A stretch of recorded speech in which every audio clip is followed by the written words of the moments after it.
to bring some joy, stand by your side.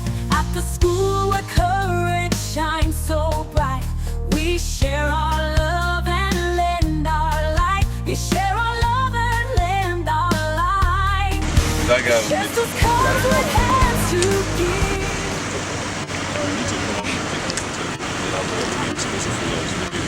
Yeah, I passed this time. You follow us at the back. This is 8, so it means we have another. That should be 8.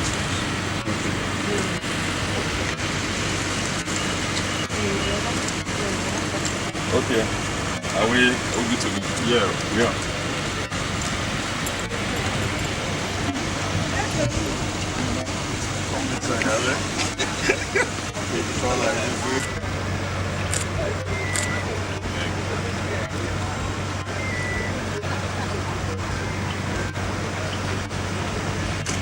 Guys, the other banner can stand up here, and I can't see.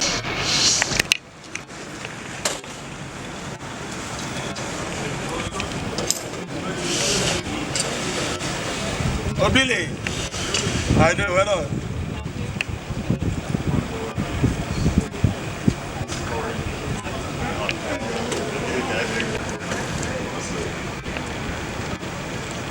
We are all one goal.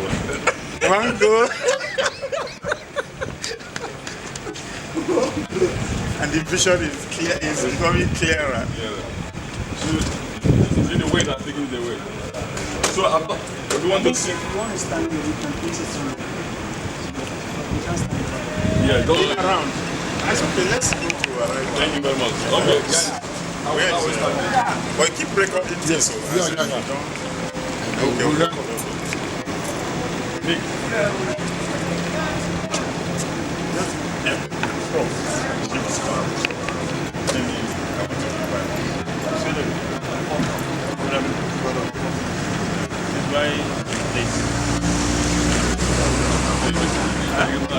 Governor. For government.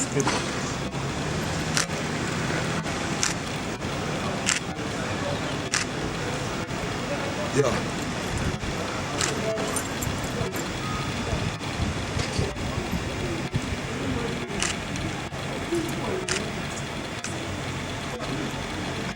Good. Thank you very much. Okay, we'll try to try this.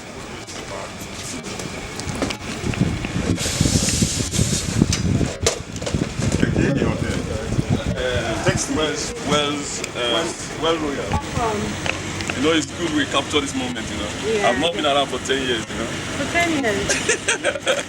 Over 10 years. Welcome back.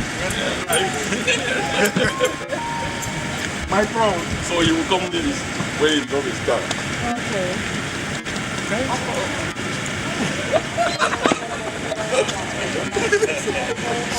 This guy. Okay now. So we catch up.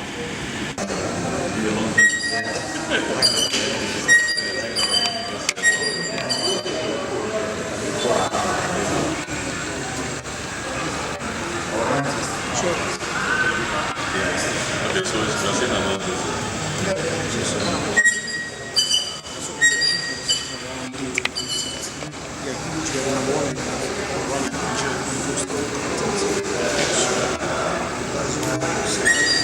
Even the AI in this book is powered by it's AI that powered it. This is a powered AI. Hello, can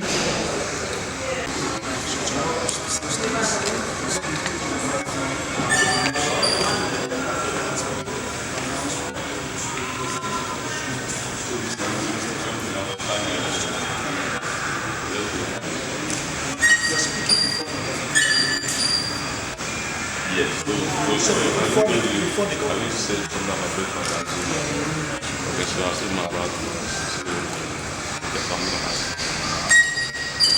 I say what is very yes. My honorable. My sister.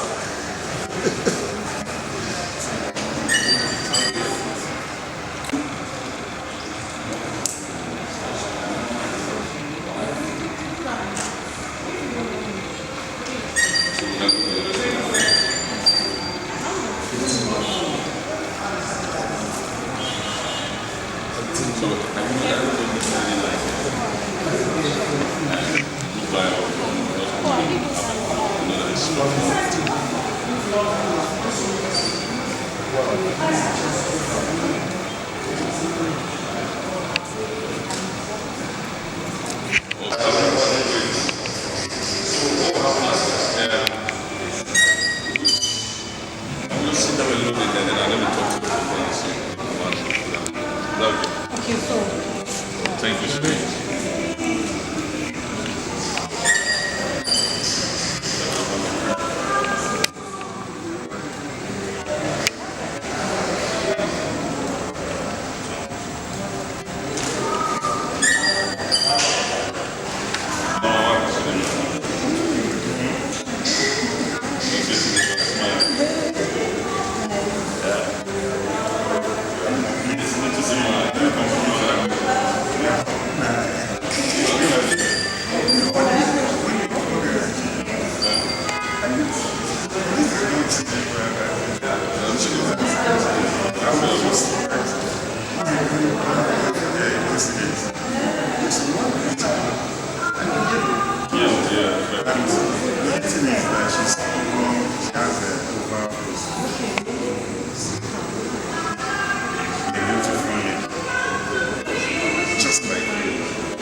So what to do now is to go to the WhatsApp group.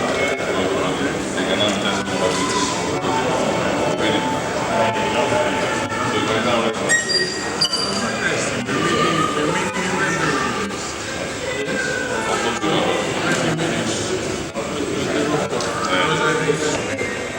Nick.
What's up?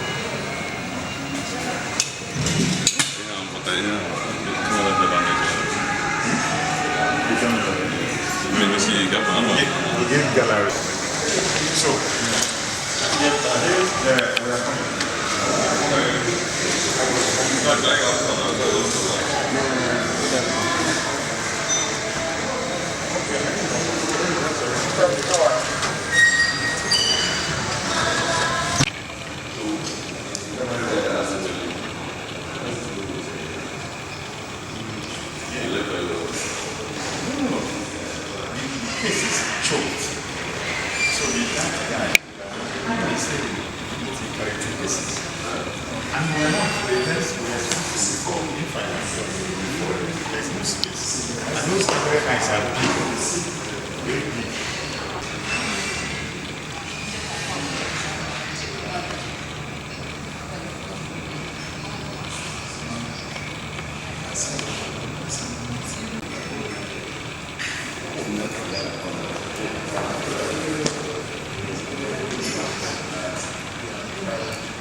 Okay, yeah, so that we go.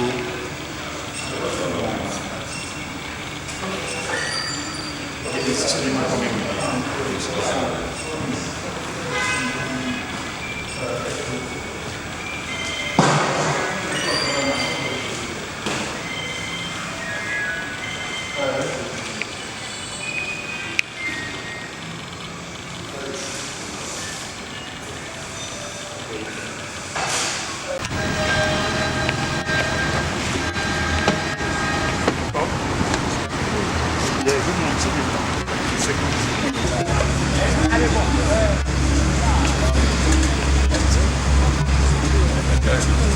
Yeah, let's go find out the right place.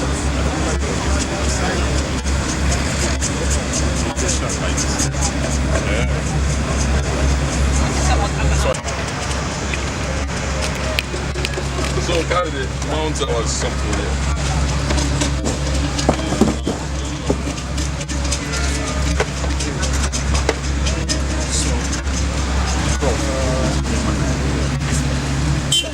About the person that's coming. Yes. So it's just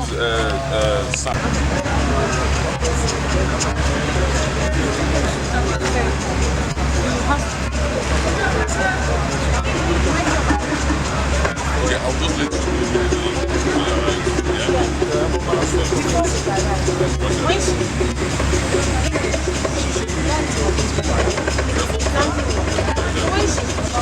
The thing is in compartment. How 1,000 pesos? you are talking to the restaurant. When 1,000 pesos? He said it's going to be a school.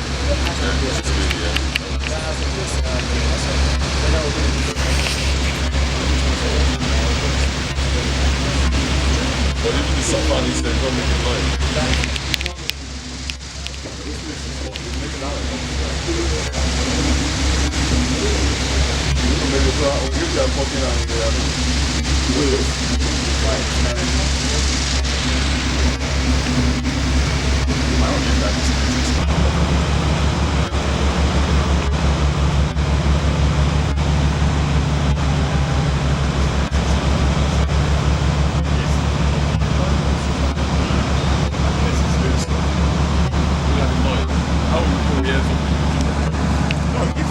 Public address system is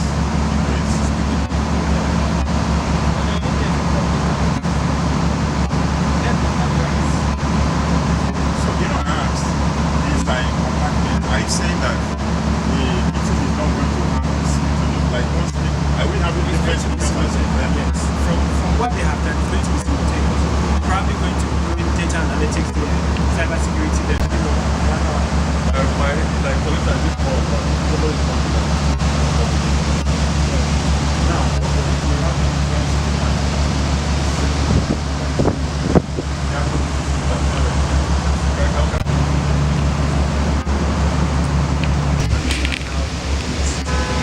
Sky Fund, yes. This arrangement. This place is what?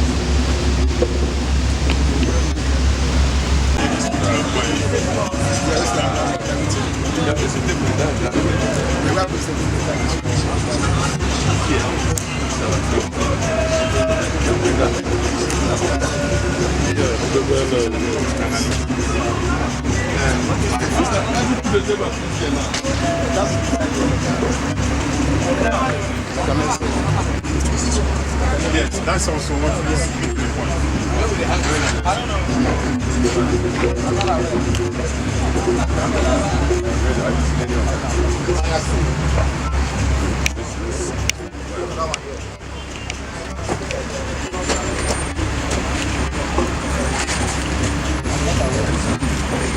I get the seat. At least one. Plan yourself. The other person is scattering your plans for you.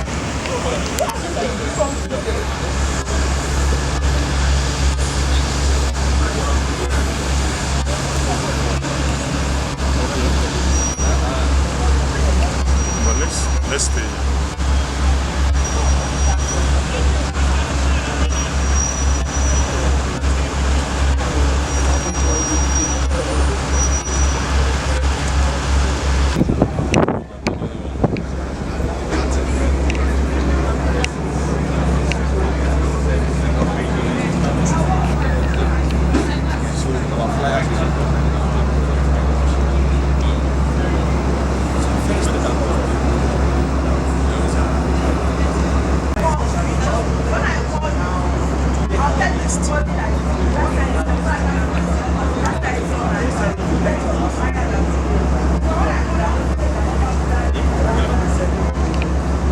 Running our own, so is it? We're our own then.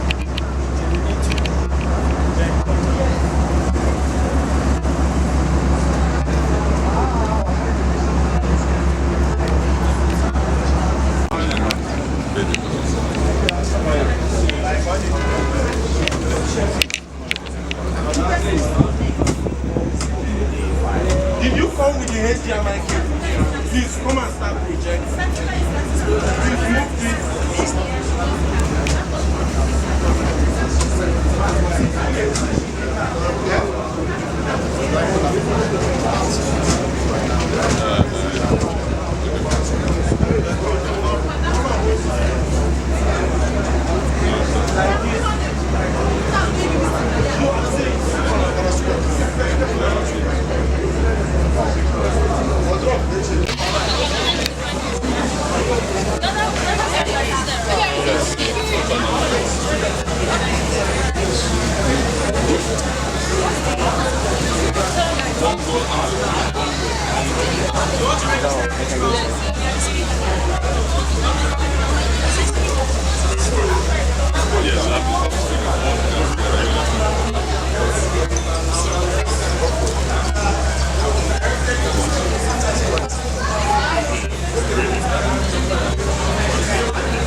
We are training students, so we need to make ourselves visible.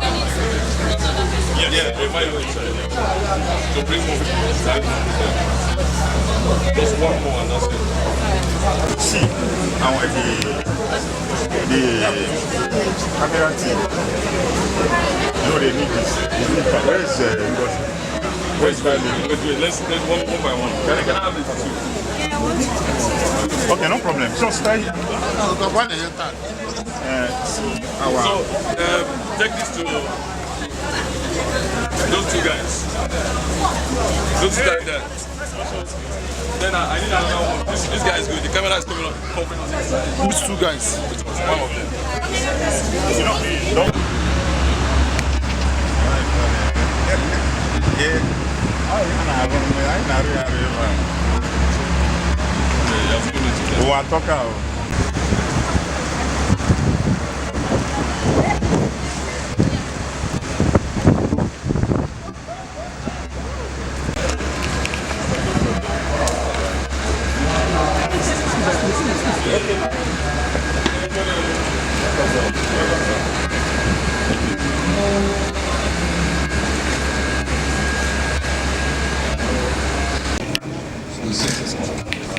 Now, to be a billionaire, I have sent that.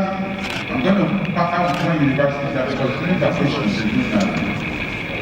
Outside company side, I won't give you a laptop on the second year, but we are creating an exception.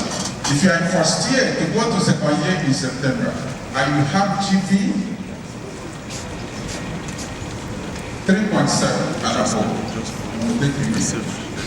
Indeed. When you bath in the morning or in the night, you must bath, you put deodorant, but they write deodorant. The dressing you wear, the dresses you put on must match simply. It doesn't cost so much money, but it has to be decent. Don't be confidential. And then some of you will train on marketing, digital marketing.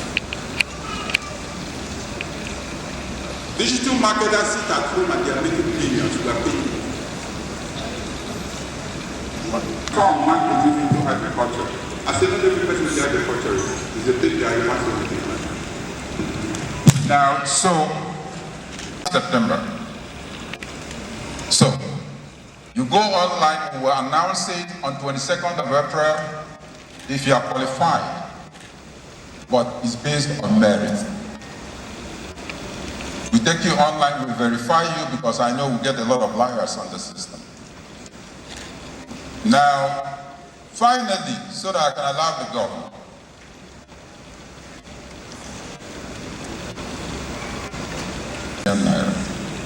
others will get 1 million to celebrate my birthday, all my staff.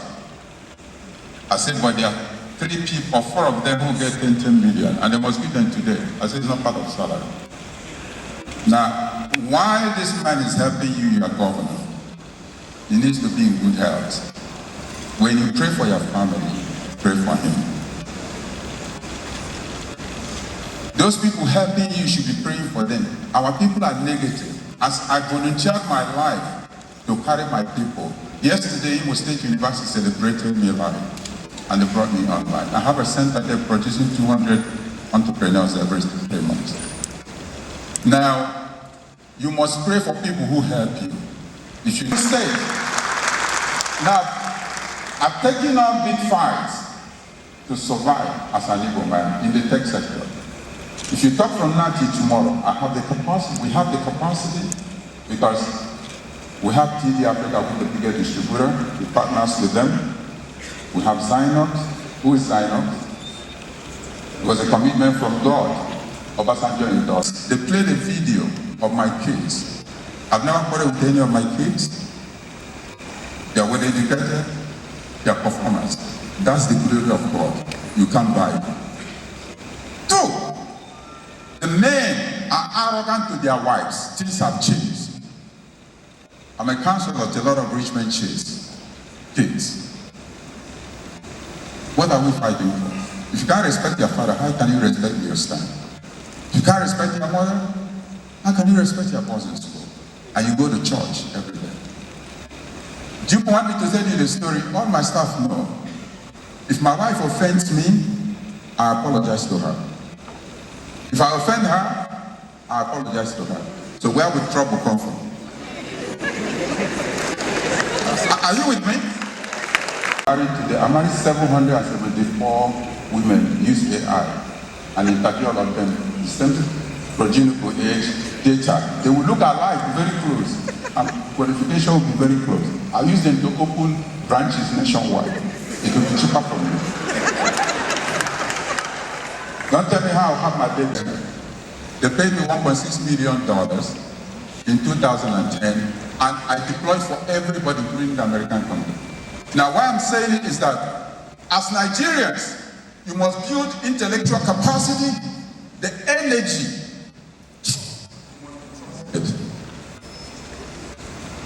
And to tell you, money is available. When I came here, I was talking about money. I've done business for the first time. I said it on Sunday. Because at the Dobida side, saying you stand is a little bit stingy.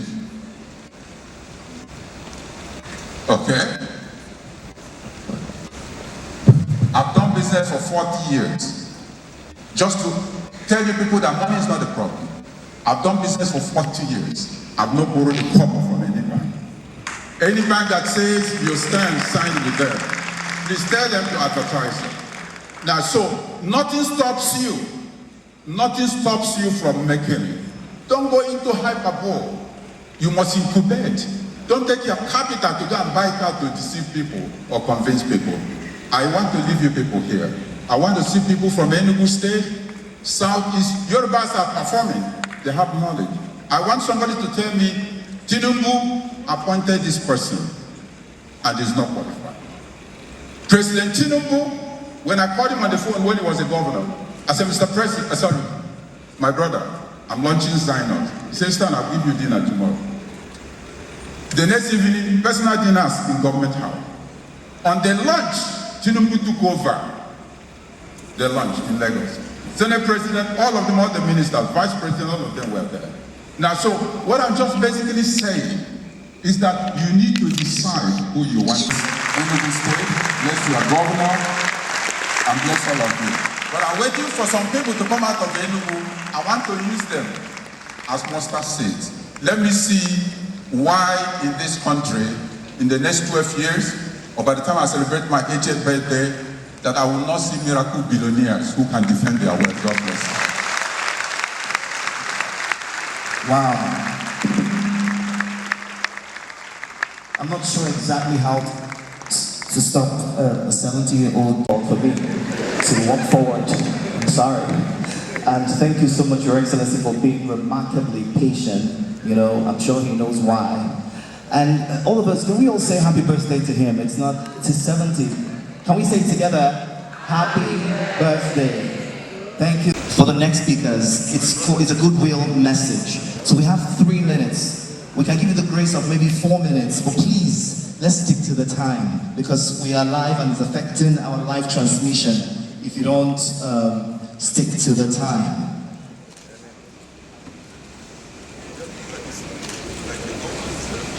Our next speaker is the Chief Executive.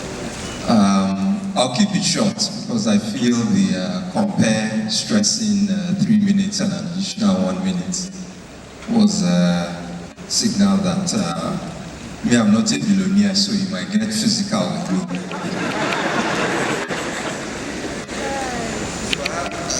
I have a speech, a short goodwill message prepared, but I think I'll put it aside because honestly, listening to the 2 previous people speak, Kingsley, I've never met you, but there's actually one part of your story you missed out. You also helped revamp the infrastructure at my previous employer, the Nigerian Interbank Settlement System. So the engine that drives the digital payments in Nigeria, the work that Kingsley and his team did took us from processing just under 3 million. I remember my first December, we were celebrating about 3 million transactions. By the time their job was done, we were doing over 50 million transactions a day. So I never knew for me because I think, let me just re-emphasize 1 or 2 points that were share some of the conversations I've been having with your governor over the past 2 years. I think I'd just like to re-emphasize I took what my parents had given me to enable me to navigate the challenges of life. But after that, I said I must build myself as an individual. And some of the conversations we were having with the governor earlier today, and some of the work that they're doing, it is for you people. This is not a governor that is going to go and be giving you handouts or things that are going to make you happy today, tomorrow, then be patient. You have a president who is making the tough decisions on your behalf. You have a governor who is laying the foundations and has the right vision to make all of you great Nigerians. So please be patient and embrace everything that is being given to you. Nobody is going to give you, manna is not going to drop from heaven, like I said, but you're being given the tools. And you have mentors like Stan who has opened up his well. It's done. Thank you. Thank you very much. The National Information Technology Development Agency, NIGDA. Please, let's put our hands together for Kashifu Inowa Abdullahi as he takes the stage. We can keep clapping as he comes up.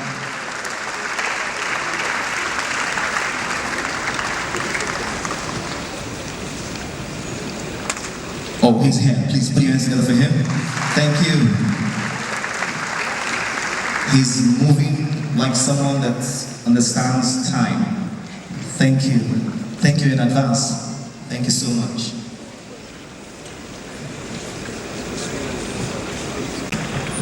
Dr. Peter, standing on the existing protocol. My name is Aristotle Onomo. I am here to represent the DG of NIDA, who is unavoidably absent. A visionary and a quintessence leader he is. The exigency of duties couldn't allow him to make it to this very. Therefore, I'm going to read briefly his speech. But before I do that, there are some things perhaps I want to share.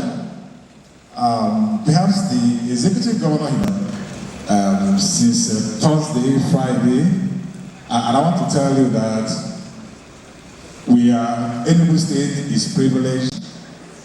Sometime when he assumed office, I'm sure the executive governor may not picture or understand what really happened. My DG gave approval that we should have a Southeast zonal office. But then we needed the governor that would give us the Southeast zonal office established. When we met with the present governor, he did not waste a single push that we need. He gave us the push that we need. And today we can say that we have the best zonal office among our 6 zonal offices here in Enugu. Not only that, he has consistently with his team connected and consistently aligned with the agenda of the federal government in terms of digital transformation, digital innovation, and also digital empowerment. And that's what has actually brought us here today to have this conversation. And as we proudly support this particular event that is going on in Enugu State. I want to read the goodwill message briefly. It is with great honor and deep optimism I stand before you here in this historic city, a city that was once, whose identity was coal, but whose future is now being shaped by codes. Enugu was once an energy capital of Nigeria, powering industries, driving economic growth, fueling national development. But today, we are witnessing a remarkable transformation through the able and the visionary leadership of the executive government. The energy that once powered Nigeria from beneath the earth is now rising from within the minds of its people. This is the journey from coal to coal, from physical energy to intellectual energy, from natural resources to human capital. And let me say this clearly. The greatest resource that Enugu State has today is not beneath the soil any longer. It is right here in this room, and it is you. It is the talent. It is the creativity of the people. As you all are aware, research has shown that in the next few years, global digital GDP that is being added through digital economy is going to be about $23 trillion. And if that's going to be the case, nations that actually prepare their young ones with digital skills, nations that invest in digital skills today will define the prosperity for tomorrow. Nigeria is determined to be one of those nations, and Enugu State is leading that path. At NIDA, our vision is very strategic. To make Nigeria a digitally enabled nation, fostering inclusive economic development through technological innovation. Our strategy is very simple. Our mission is very direct. To build a digitally empowered Nigeria, where every young Nigerian has the opportunity not just to consume technology, but to create it, where innovation becomes the currency and solve that you need to prosper, where digital skills become the currency of opportunity. Our strategy is very compelling because it is surrounded, built around 8 focal points. And our 8 focal point has digital skill as one of these fundamental pillars, where we have held a promise to Nigerians that we must train 70% of Nigerians to be digitally literate by the year 2027. We are not doing that alone. We are partnering with like-mind. We are partnering with NYSC. A lot of Enugu youths, 900 of them were able to register in that digital platform. And today, we can say that 50 of them who are qualified, who have consistently followed the path of that training, will be offered and given digital tools here today. Demonstrated exceptional dedication, resilience, and excellence. This is a new energy in Enugu.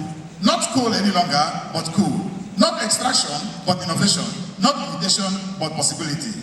Through our various initiatives, which we have put in place, like that of digital literacy program, we are also reaching out to all sound and boundary to ensure that Nigerians are digitally empowered. You are part of that generation that will transform Nigeria from a resource-based economy to a knowledge-based economy. A generation that will create companies, generate employment, and also position Nigeria as a global tech leader. I know my time is up, but I want to say this before I close. NIDA remain committed to supporting this journey. We will continue to create opportunity, enable innovation, empower young Nigerians who are here today. Because when you rise, Enugu State rises. When Enugu State rises, Nigeria rises. In closing, I wish to say this. The energy has changed. The future has arrived. And that future is the young people who are seated here today. NIDA is open to collaboration so that we can massify impact. We are open to partnership so that we can have collective intelligence. And therefore, I want to use the opportunity to call everyone, the young people that are here, the investors that are here, the old people that are here, everyone, the investors, the partners, that they should come along. Come and join us. Come and partner with us, because we are building a new Nigeria. And we want to believe that if you join us together, we will build a new digital future for a digital Nigeria. Thank you, and God bless. Please, another round of applause for him. Thank you for that brief conversation there. Please, a round of applause for her. She came here right on time and has been so resplendent in her waiting to have other speakers come. Thank you.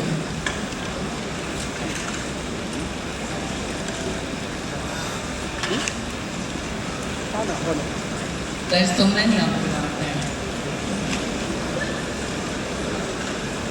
Your Excellencies, Honorable Commissioner, distinguished government officials, leaders of the business community, innovators, students, ladies and gentlemen, allow me to stand on existing protocols and try my first word in the people. Ndelo.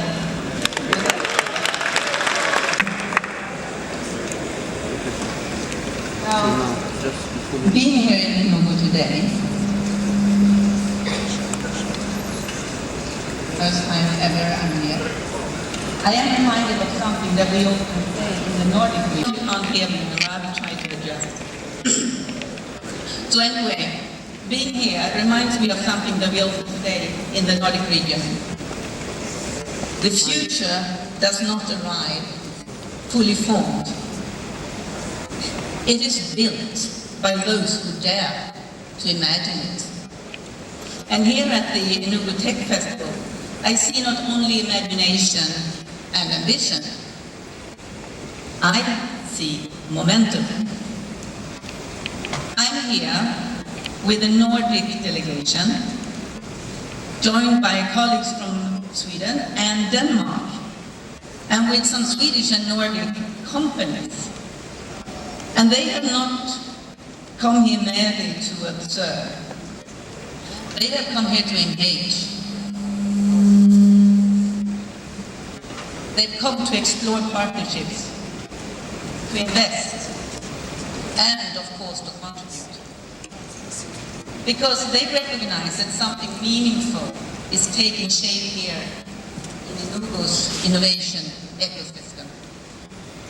Enugu Tech Festival is becoming one of Nigeria's important platforms for innovation and digital transformation. This is where policy meets entrepreneurship. This is where talent meets opportunity, where partnerships are formed and the next generation of Nigerian innovators step forward. And as Nigeria accelerates its digital transformation, investments in digital skills, cybersecurity, innovation ecosystems, and public-private collaborations, these are no longer supportive measures. These are strategic imperatives. Because the decision made today in regulation, in education, in sustainability and institutional reform, and on partnerships will determine not only economic growth, but whether the growth is inclusive, competitive, and resilient for decades. In the Nordic region, we say that innovation is not an event. It is a culture. It is the way that has built companies that shape global industries. I had a long list here of such industries that I was going to share with you, but for lack of time, I will mention only two that you might have heard of. Spotify, any takers? King, any gamers in here? Ericsson, anyone who owns the phone? No. But our success did not come from technology alone. It came from openness, from institutional stability, from regulatory predictability, from digital readiness, from strong public-private cooperation, and from a firm belief that technology must serve society. Nigerian realities. Nigeria has one of the youngest populations in the world.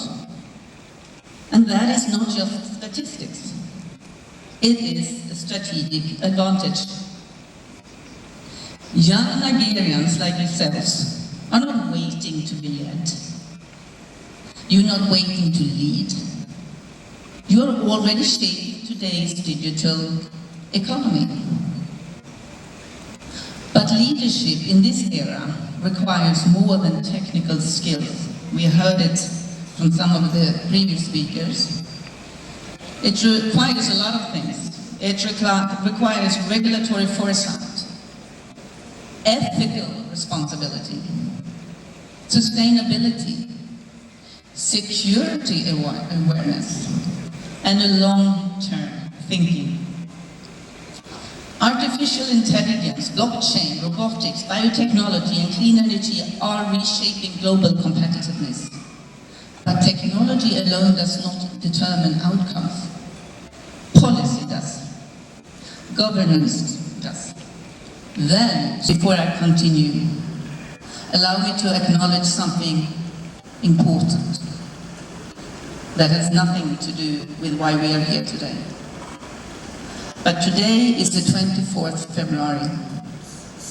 Today marks 4 years since Russia launched its full-scale invasion of Ukraine. That is an event that has reshaped Europe. It has challenged global stability. And it was yet another reminder of that peace, democracy, and freedom must not be taken for granted. Ukraine's courage and resilience in the face of this aggression has shown the importance of strong institutions, united societies, and secure systems, both digital and physical. It is a testament to what nations can achieve when citizens, government, and technology work together to defend freedom. For Sweden and the Nordic countries, in strong institutions, in resilient societies, in secure digital systems, in diversified energy systems, and in trusted international cooperation. In an era of geopolitical uncertainty, technology must strengthen societies, not destabilize them. It must protect citizens, not expose them. And it must build trust, opportunity, not merely to catch up, but to leapfrog, to design green, digital and inclusive systems from the outset, to foster ecosystems that enable innovation while protecting citizens. And this is where Nordic-Nigerian cooperation becomes powerful. We believe in partnerships. Partnerships that are not extractive, but transformative. Partnerships that respect local ownership, that transfer knowledge and create values on both sides. The Swedish companies present here today are ready to build long-term relationships with startups, with universities, regulators, investors, and public institutions across Enugu and Nigeria. Now, Enugu, you are standing on the edge of the new technological era. And the best way to predict the future is to build it together. The objective is not short-term activity, it is long-term ecosystem building. So, in closing, from Sweden to Enugu, from the Nordic region to Nigeria, let us build something sustainable. Let us build something that lasts. Dal, thank you.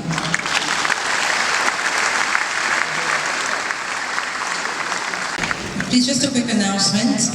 If you are the owner, don't just for this announcement, the owner of a Chrysler 300, please come to the exit by your left with the car plate number SMK 586 FX, please. We've asked to make this announcement as urgent as possible. Thank you. The next speaker that I'll be calling to the stage is one man, Hua Ying. Thank you. Your Excellency, everyone and so many people, we've always called and said that Enugu is the coal city state. But I think things has changed now. Enugu is now the center of investment opportunities.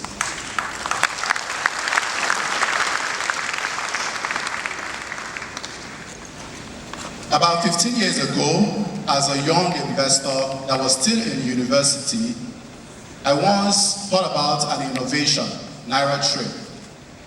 Naira Trip is supposed to be a startup that would encourage mass transit owners, aggregate, and make sure we have them in one platform for them to be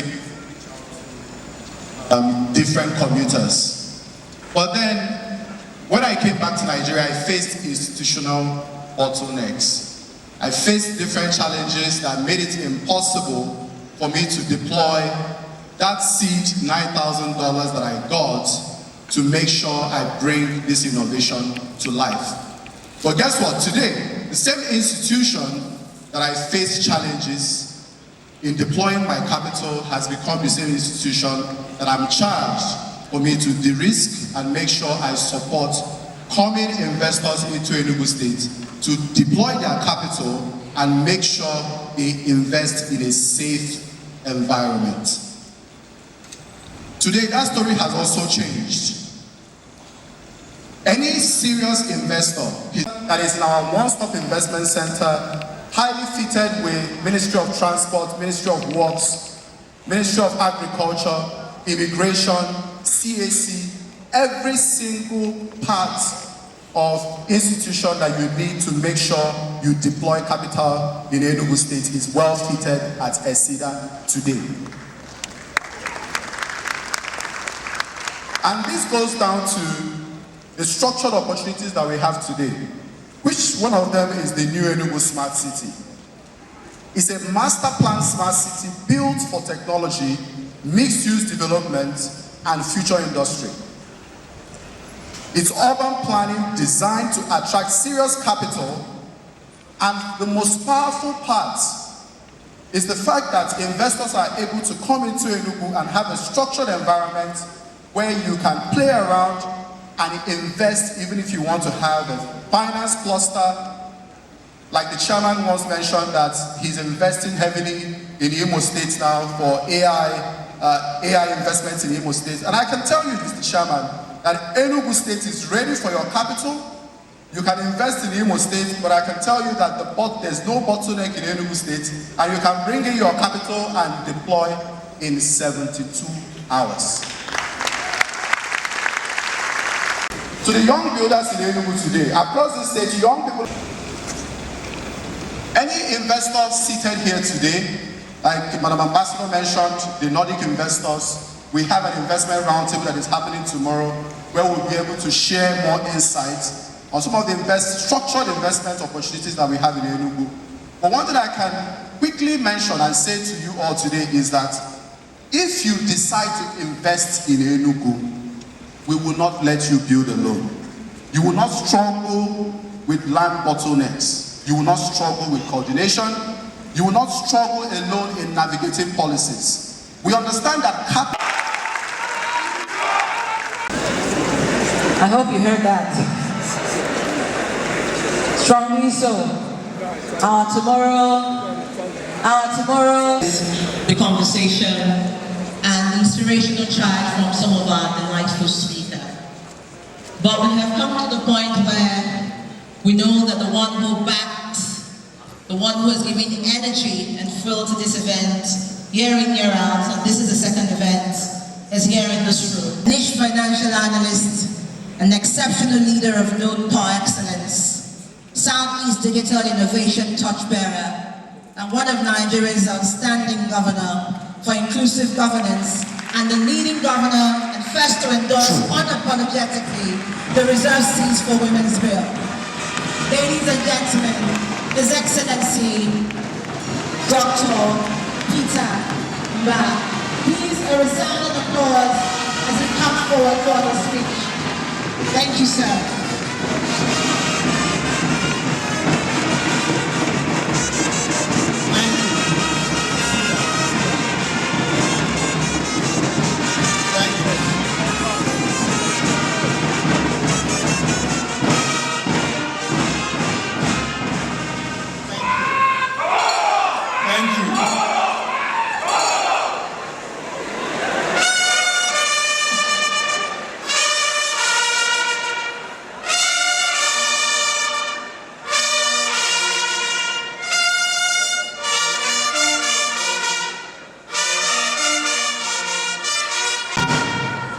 Thank you very much. The Ambassador of the Kingdom of Sweden to Nigeria, Her Excellency Anna Westerholm, the Executive Vice Chairman of the Nigerian Communication Commission, Dr. Aminu Meida. We also have our birthday boy who has challenged all of us to a race. I can't wait. The Enugu Marathon is coming up in a few months. And I want to challenge you to that too.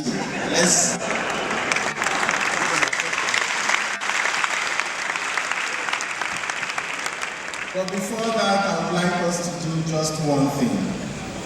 A happy birthday song to this great young man who we're waiting to celebrate his 120th.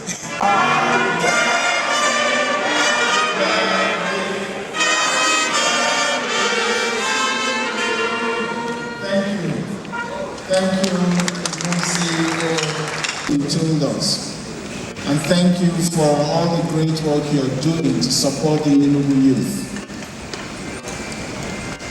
We also have in our midst today the representative of NIGDA. Thank you and welcome. The member of Enugu State House of Assembly, Honorable Oscar Eze. We have the Commissioner for Innovation, Science and Technology, and your amiable wife, and indeed other members of the Enugu State Executive Council with us here. Our spiritual leaders that are here with us, we recognize and acknowledge your presence. Special advisors, chairmen of local governments, heads of boards, institutions and parastatals, our various keynote speakers. We also have the goal analytic trainers from the United Kingdom, our sponsors and corporate partners, top government functionaries, distinguished tech executives, our great Nigerian students, distinguished guests, members of the press, ladies and gentlemen. Good morning. Welcome to the historic city of Enugu, a state that has always stood at the intersection of history from the Nigerian colonial era. This is not just another tech conference. It is a reinforcement of intent. We gathered here last year for the inaugural Tech Fest. We were driven by conviction. We believed Enugu could become a credible node in Nigeria's growing innovation ecosystem. Today is not just a continuation, it is a validation. In just 3 decades, companies that began in garages and dorm rooms have grown into some of the most valuable institutions in human history. Technology no longer supports our lives in the background. It is no longer a sector. It is the operating system of how our lives function. If you're building anything today, a service, a business, a hospital, a school, a government, you're building on technology. And what we build today will shape our world. Enterprises like Apple, Microsoft, Amazon, Meta, and I dare say Zynos. These platforms have shaped commerce, communication, entertainment, finance, governance, and even human relationships. The rise of these companies tell us something profound.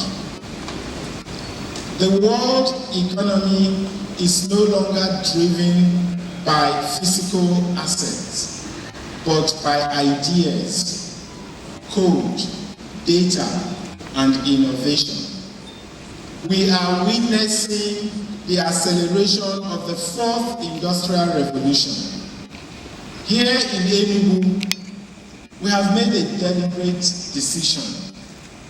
We will not be spectators in this revolution.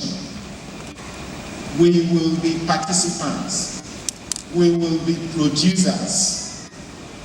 A century ago, Enugu powered Europe, West Africa, and beyond with coal.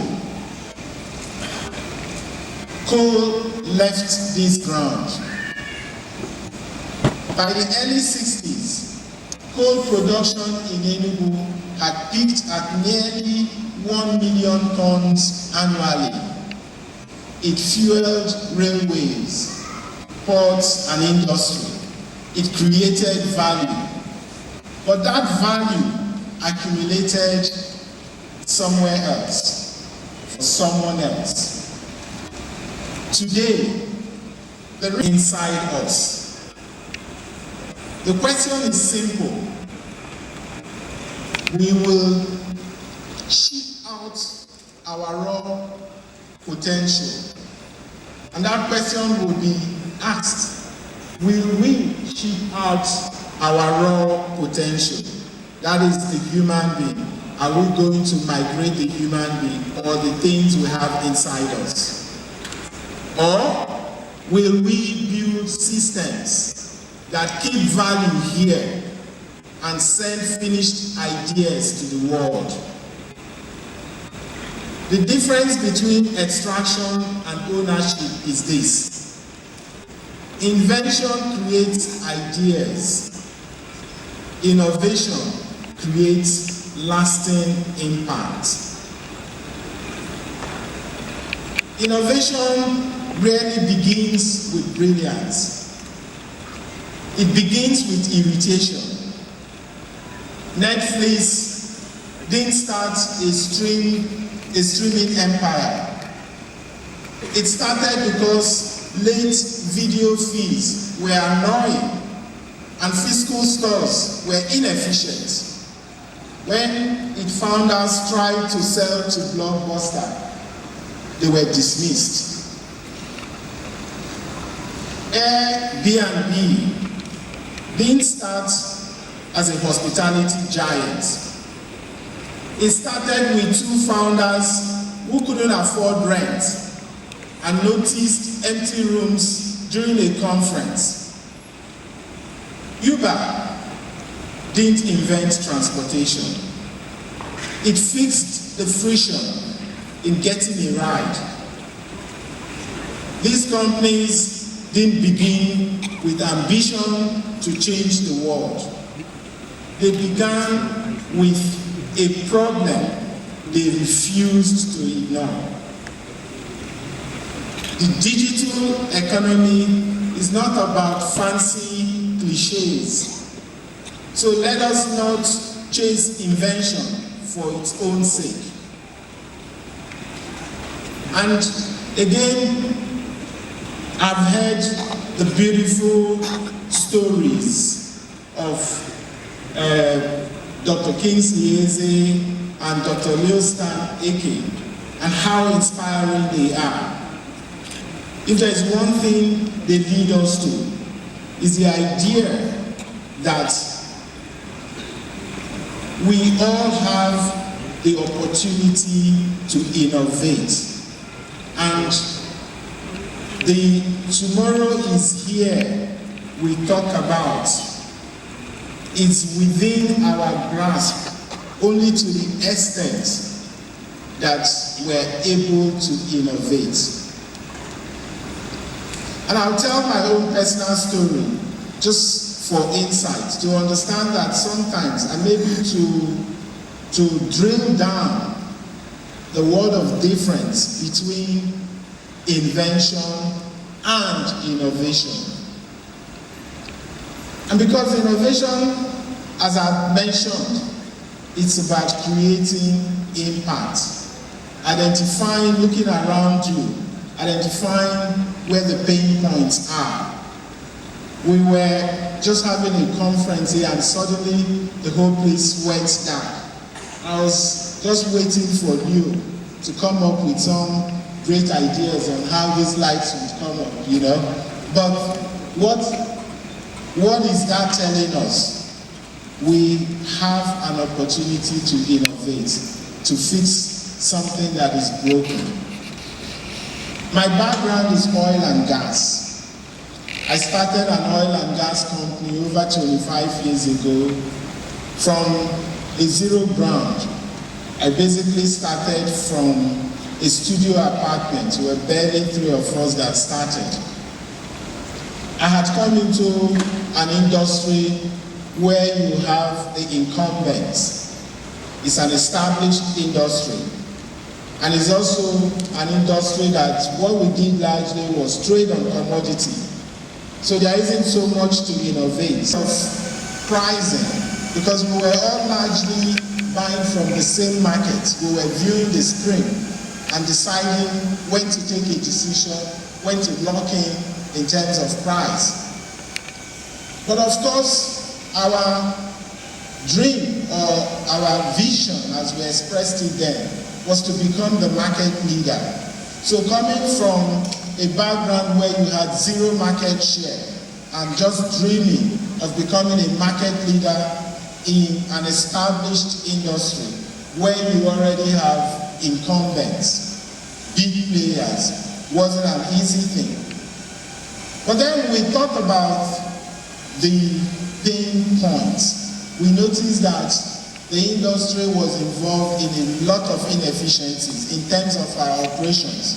We had quite a lot of multiple handlings in the way we deliver, the way we distribute, and the way we supply products. And what did we do? We decided to create a component, to create an instrument that enabled us avoid those multiple handlings. And instead of having your mother vessel in the middle of the sea and then go with your shuttle vessels we build businesses on top of them.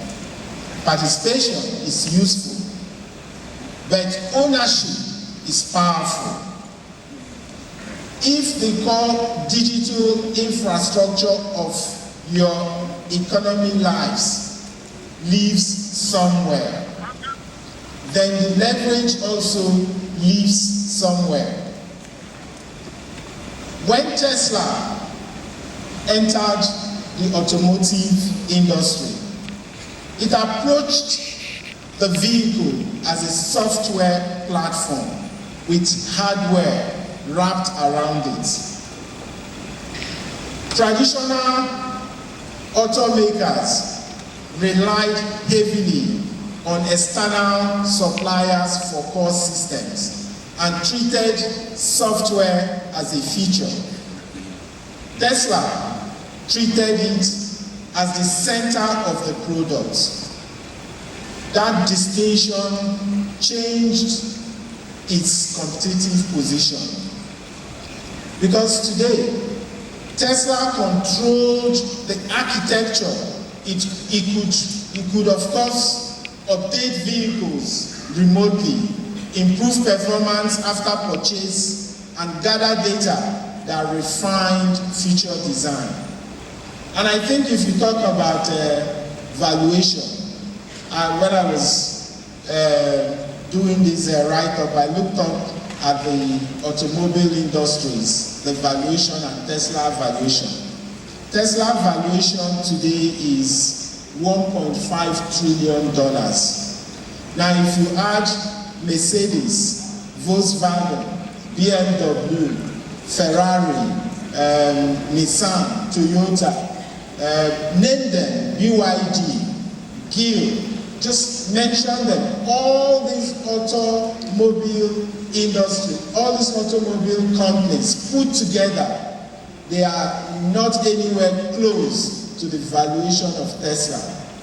And that's the only difference. They are all making something that could move you from point A to point B. The difference is one prefers to see himself as a technology company, and the others are automobile industry, or they refer to them as automobile companies. So, the result was structural leverage. Tesla did not simply sell cars. it controlled the technological layer that defined how those cars functioned and evolved. Ownership altered the economics. But the real leader, when Steve Jobs introduced the iPhone, there were no app stores, no cloud native startups scaling in weeks, no AI co-pilots writing code alongside you. Mark Zuckerberg built Facebook from a dorm room at a time when global digital infrastructure was still primitive, to act while the window is open. There was a moment not long ago when a small group of us sat around a table and asked a difficult question. What would it take to redesign Enugu State for the future? To build a resilient state where infrastructure works, institutions are digitized, schools produce problem solvers, and technology runs quietly through everything. It sounded ambitious. Yes, it was doubted, but vision always sounds excessive at the beginning. In 3 years, we've moved from concept to execution. We strengthened security, not only through manpower, but through AI-embedded systems that allow faster response and better oversight. We invested in roads, transport, and essential services. We expanded the state's digital backbone and are building the foundation for reliable electricity so that we will not have the sort of experience we had some minutes ago. We've moved core government functions onto digital. The deeper change is generational. A child now enters a smart green schools where learning is active. Students work in team, they research, design, artificial intelligence, and applied engineering. At tertiary level, technology is not confined to a single faculty. It is embedded across agriculture, medicine, engineering, business, and governance. The university system is structured around cross-disciplinary thinking, with technology as the medium through which subjects connect and advanced modes of studies are applied. Beyond the classroom, we are building innovation hubs where founders can work without interruption, access stable power and high-speed internet, and move from idea to prototype in an environment designed for focus and execution. An example of this is the Enugu Tech and Innovation Hub, the state's flagship innovation infrastructure and institutional backbone of a startup ecosystem. The hub integrates co-working spaces, incubation and accelerator programs, AI research, investor networks, corporate innovation.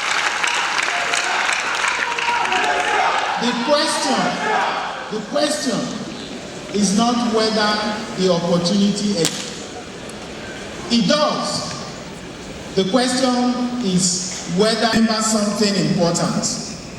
Tech revolution does not mean abandoning the old economy. It means transforming it. Agriculture needs precision farming and supply chain analytics. Manufacturing needs automation and smart logistics. Healthcare needs telemedicine and data management. Mining needs geospatial technology. Last year, we declared an intention. This year, we demonstrate progress. Next year, we must showcase scale. On this note of innovation, science and technology, Prince Lawrence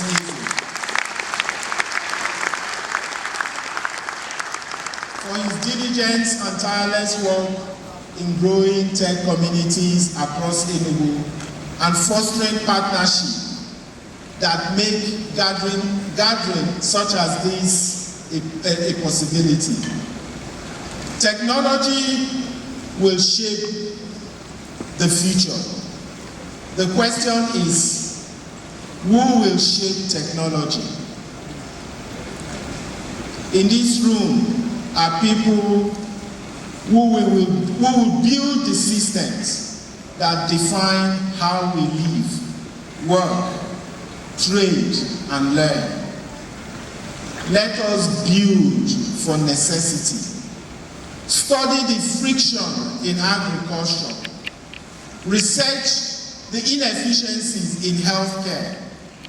Explore the blind spots in finance, culture, and education. Find the constraints and fix it properly. 100 years ago, Enugu was known for what it extracted. Let this generation be known for what it designs. Our future will belong to those who build it. Together, we will position Enugu not merely as consumer of technology, but as its creator. A hub of ideas and a beacon of digital leadership in Nigeria and beyond. The journey has begun. The momentum is building, but the responsibility is ours.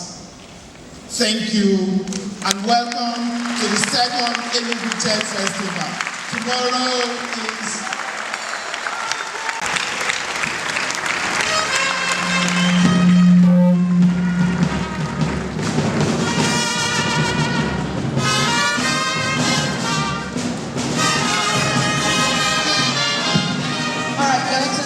is so much for that insightful speech.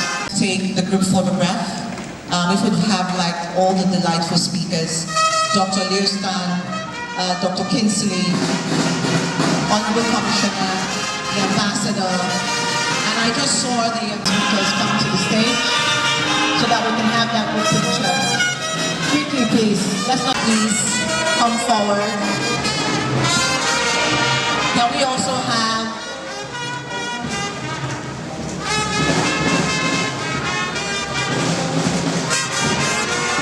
all right. Okay.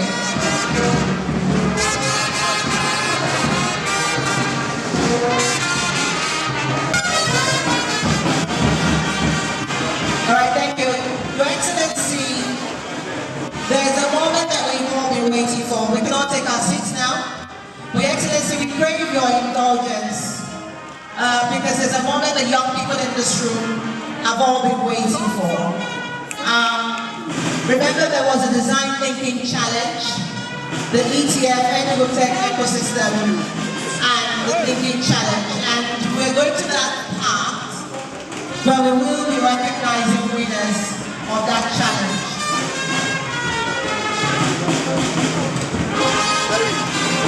All right.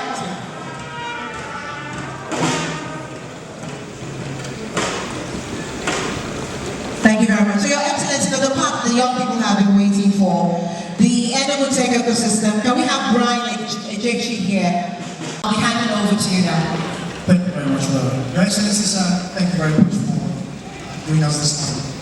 The design thinking challenge is designed in such a way that we are solving human-centered problems leveraging design thinking. And with that in mind, Your Excellency, you might know that... Sorry, can we have the rest of the speakers, just Dr. Diostan and Kingmakers on stage, please. The rest can have a seat. Thank you so much. And IHS, if you're here, please. Okay, so thank you very much. This beautiful young people we're about to bring on stage here have leveraged design thinking to come up with a solution across energy and health. And today, and we're happy to announce that Uncle Diostan and the Kingmakers and IHS we are key sponsors for the energy connect power. Please come up stage immediately to receive your awards. 10 million. Each of those winners get 10 million each. Wow. 10 million. Connect power. Congratulations. Health Doc, where are you? Please come up stage immediately. Health Doc, where are you? Come up stage immediately.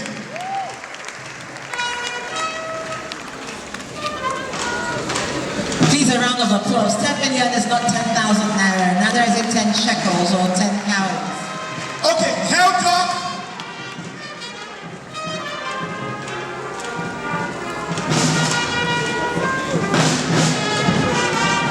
Your Excellency.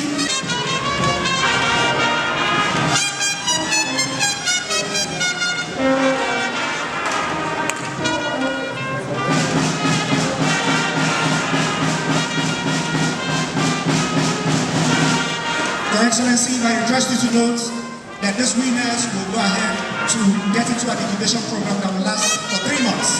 And we expect that after the 3 months, they will become very strong businesses that will take Enugu to global heights. Thank you very much, Mr. Winner. Thank you.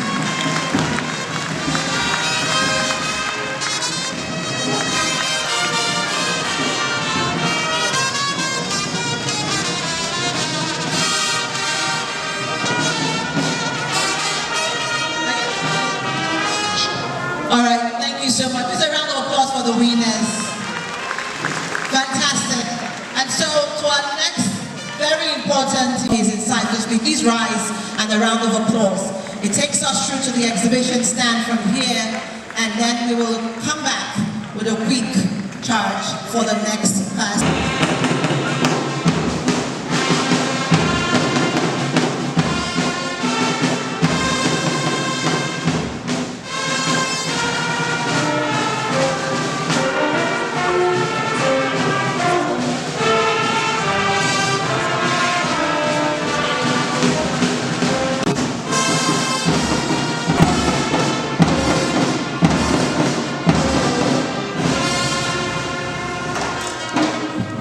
Thank you very much. The exhibition is going to be let open. The interesting networking sitcoms that will be coming on, and Nola and Alex will be taking over from here.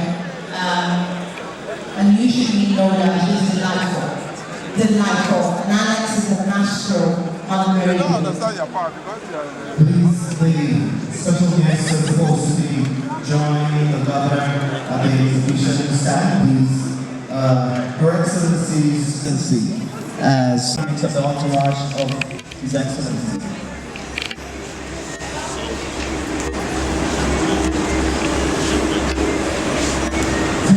Angia, Alabama, say, Nemeka Bufuni. I hope you come to the one where it's good with it. Let's not. Okay.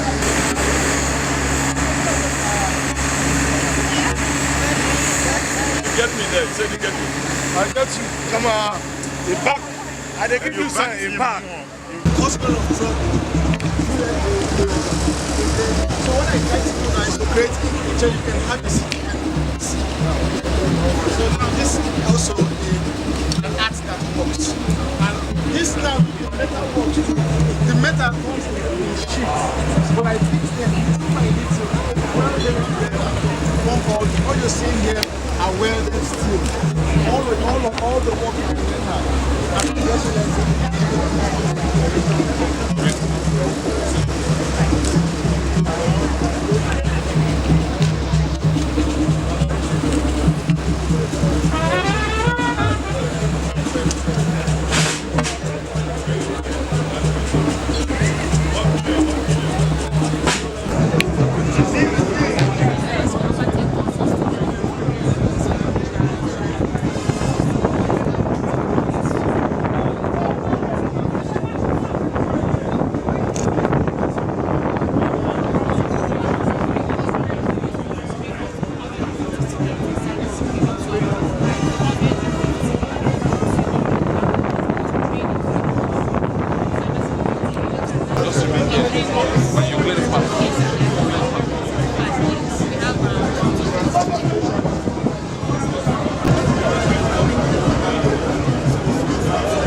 Yeah, remember. Hold on, sir.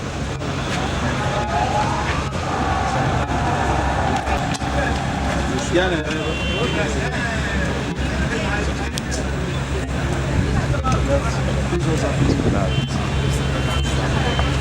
What is the song? What is the song? Share, tell me start like. If you that got before, that was shared on the platform. Activity. Are you on the community? Yeah. What's your name? Yeah, now. That's it. Let's come tomorrow. Tomorrow? Yeah. What track are you interested in? What track are you interested in? Our next leg of months. So come tomorrow, yeah?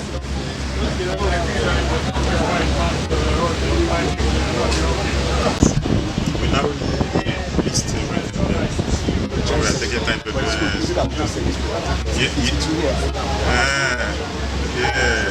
the concept is the concept is good. So that they can have something to identify. Let me explain to you.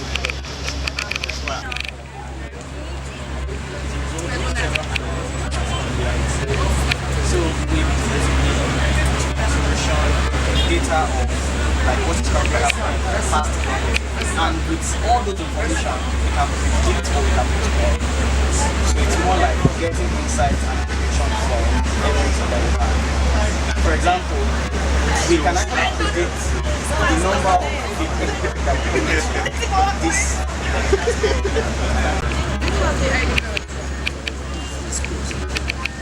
Come now, close on.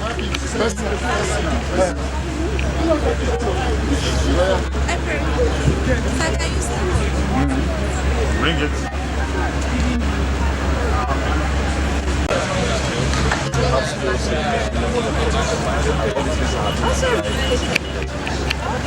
Yeah. And again, when we finish, we have a certificate of validate the So it's easy now for you to sit down on the way here because what's going on in the UK that so what we are trying to let you know that by the time you get used to all this technology, you can be in your room, right? And you don't get the owner of Facebook now, you know how it started? Man, it was in his hostel. So you have high internet penetration now, which government trying to help you, which you don't have when I was talking here, I don't have that kind of. So which means all you need that tech skills. So here in 3 days, we teach you the latest tool about AI, right? I'm a lecturer and senior lecturer at Health University, and I know some of the students when they come from Nigeria. They say, oh, so we can use these tools. Nobody taught us about it and all that, right? So we can use ChatGPT to do A, B, C, D and all that. So now in UK, they are now understanding the value of it. Are you getting me? And they are master's level. And a lot of guys are being young now. So what we are doing, instead of allowing them to come to UK, we are coming to see how we can let you know. So this is what we do for 3 days. So we tell you the role AI plays as a tool and AI also as a collaborator. What are those sectors that AI can collaborate as a human being, and what are AI can actually do in isolation? There's cyber security. Cyber security has a lot of applications in Nigeria, whether you're looking at telecom, banking, and also in aviation. So what it means that any skill you learn now, you can actually begin to solve solutions, problems around some of these tech firms within Nigeria. And also we can get a remote job abroad. The people that are working with us now, two of them are Nigerians. One is earning 500,000 every month, and he's just doing work within in a week, 3 hours. She's giving us an expert in digital marketing, right? So she can actually have 3 or 4 remote jobs. All you need to have a workstation, high internet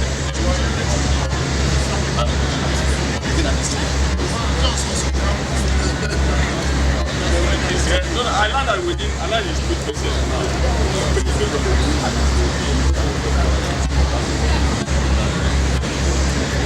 Alright? So, and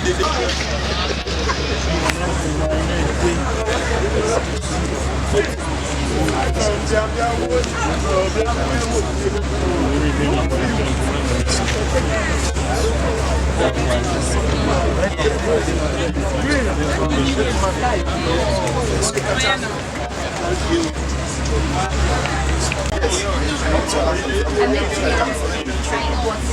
changed the whole So if you want to join the WhatsApp community, just scan it. Scan it. because I didn't start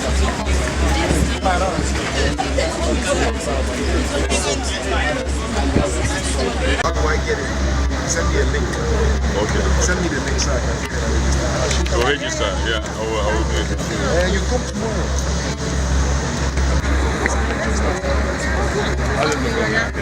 Your laptop. Yeah. You don't have laptop, you can use your phone. Just come and listen. Come and listen. You don't have laptop, you can use your phone. You can use your pen and paper. You understand? And come and write. You understand? When you write, after they are giving you a certificate of participation. It's good. So maybe they give you, can load it to your CV on your WhatsApp. It's nice. Just take the opportunity now and scout around and see how many certificates of participation you can get, and also network. People are young, they have to network. 8 o'clock tomorrow, I will be here. Yeah, it's I'm watching your contact. I'm just going to ask you. Okay, you're going to ask me right now. Doesn't want later on, just do it now. He's serious. I want to be very, very serious. I like people who don't like keeping things on the drawing table. You wasted all your time on your ideas, so you understand. So you see what we're doing. The evidence of a lot of young people were I saw anywhere you see young intelligent people who are 16, 20, 18 who don't end up in pubs and they are here. They know something. I want to know what they know. Because what they know is money. What they know is money. What they don't know is money. I told them inside, one thing we are missing, 60% Nigerian construction industry is worth $64 billion. 60% of that money is going to Togo, Cotonou, Ivory Coast, Mali, and Niger. You know why? Because these people have the best ideas, the best carpenters, the best POP, the best everything. Because they go to GTC school, government technical colleges. Very true. I stayed in Lagos. Yes, and also they give them this. They work for us. Yes, they work for them. So our people, our boys end up doing nothing. If you ask them, they say they want to sing. Virtually all the houses in Lekki. Yes, because the government, the state government, don't build government technical colleges in every local government, whereby the existing ones are not working. So now, if they learn a trade, they learn electrical, and the government opens up a public works department and say, let them come in there and start working public works department. Like this street light is not working, they will come and fix it. For 70K a month. You collect 5,000 from their taxes. So like I'll be giving them straight away. Giving them jobs and taking money. Have you linked me? Yes, just click on the link. I'd like to post too, then maybe a picture after that. Yeah, Don't take a picture for mine. I'm teched up, actually. Of course you are. Of course I've got But internet. I've tried to get hold of you when you were there, but I was like, you're supposed to run. So you can send it on the facilitator staff. Did you call me? I was sitting outside chatting to a porter actually. Cinema was looking for you everywhere. Yeah, no, she said. And I was literally sitting outside waiting for someone. You're basically doing your own thing, yeah? Okay, take me outside. You're really tall, so I'll stand on tiptoes. At least you'll get my nose in the picture. Yeah, that's it. All right, I don't know. This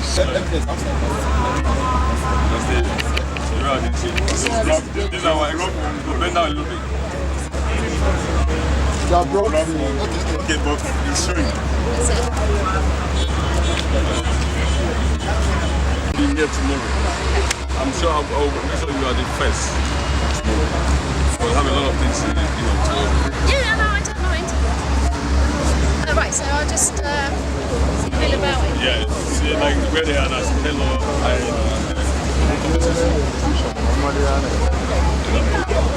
We missed you a lot yesterday, today morning.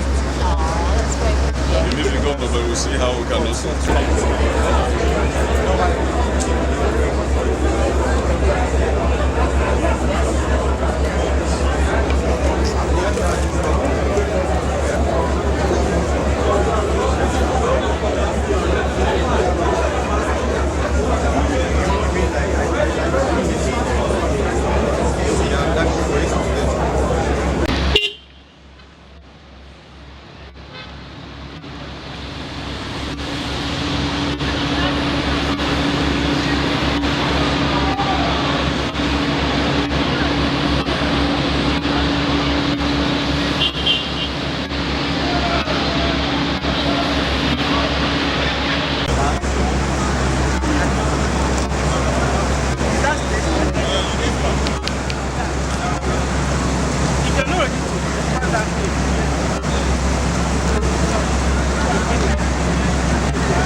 I know. It's fine. No, it's fine. It's fine. You're pretty. Oh, fantastic! The Greek art inspired the Athens. You know, I read about some of the developments and the sculptures while they are doing the Olympics. Instead of them looking at the competition, they are enjoying the movement of the runners. They are enjoying the biceps. So when they get back to the studio, and that's why I read down for them. I can see it. Everything's moving. Thank you.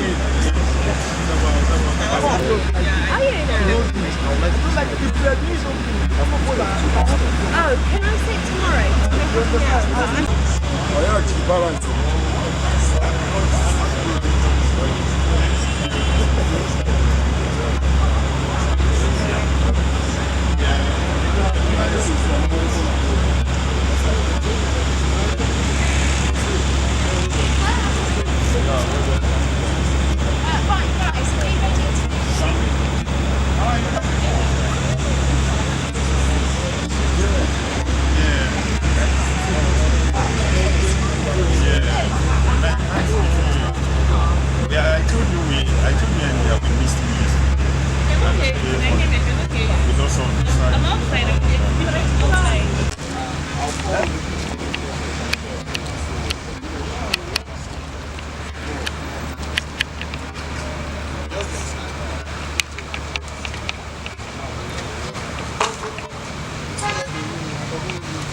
Omega. Bolden training.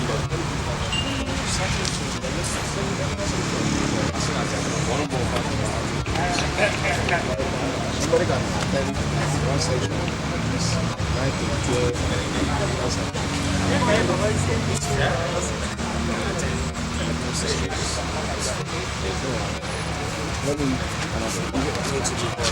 We'll drop a message on the WhatsApp.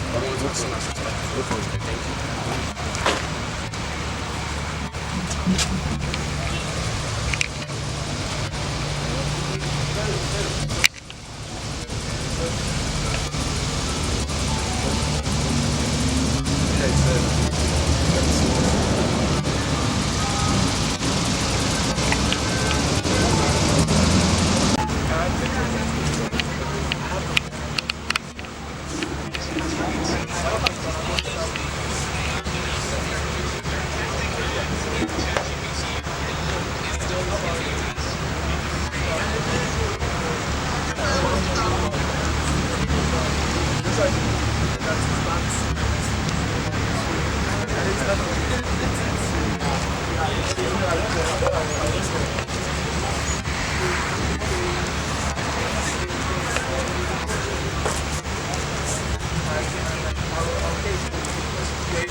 this. I'm going to play you a little video now just about One Goal Analytics. It's a training company based in London and Nigeria. They've got lots of online learning and training materials that might be of interest. So let's just play that.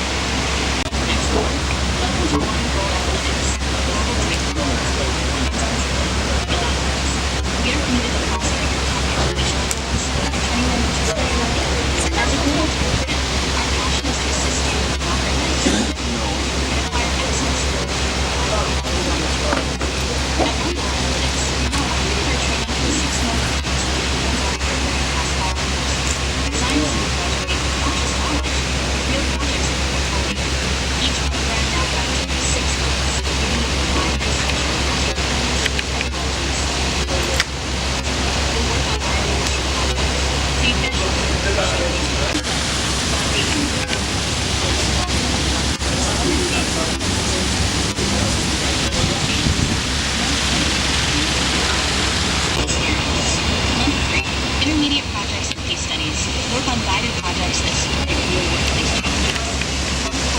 Advanced concepts and specialization. Deep dive projects and Month 6, career preparation and certification for organization, CV review and optimization, interview preparation and interview, final assessment and management certification. This structure ensures you graduate not just clean, but job ready, confident, and well-rounded. At the end of the program, you'll receive professional certification that validates your skills and strengthens your ability to job market. Beyond technical training, we support your career development, CV review documentation, coaching and mentorship for techniques, access to a thriving network of new executives, and a frequently updated global job opportunities and investment in our program. Take the next step in your career.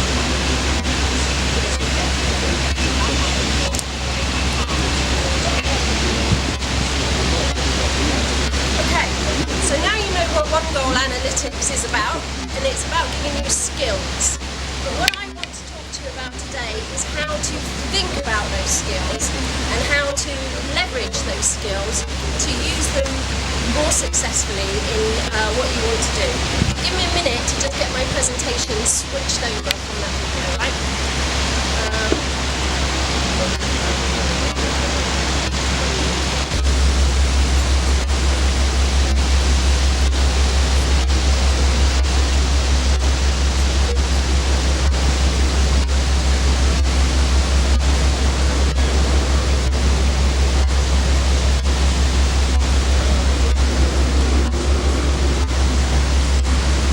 About is AI, creativity and the context in which we're going to use it.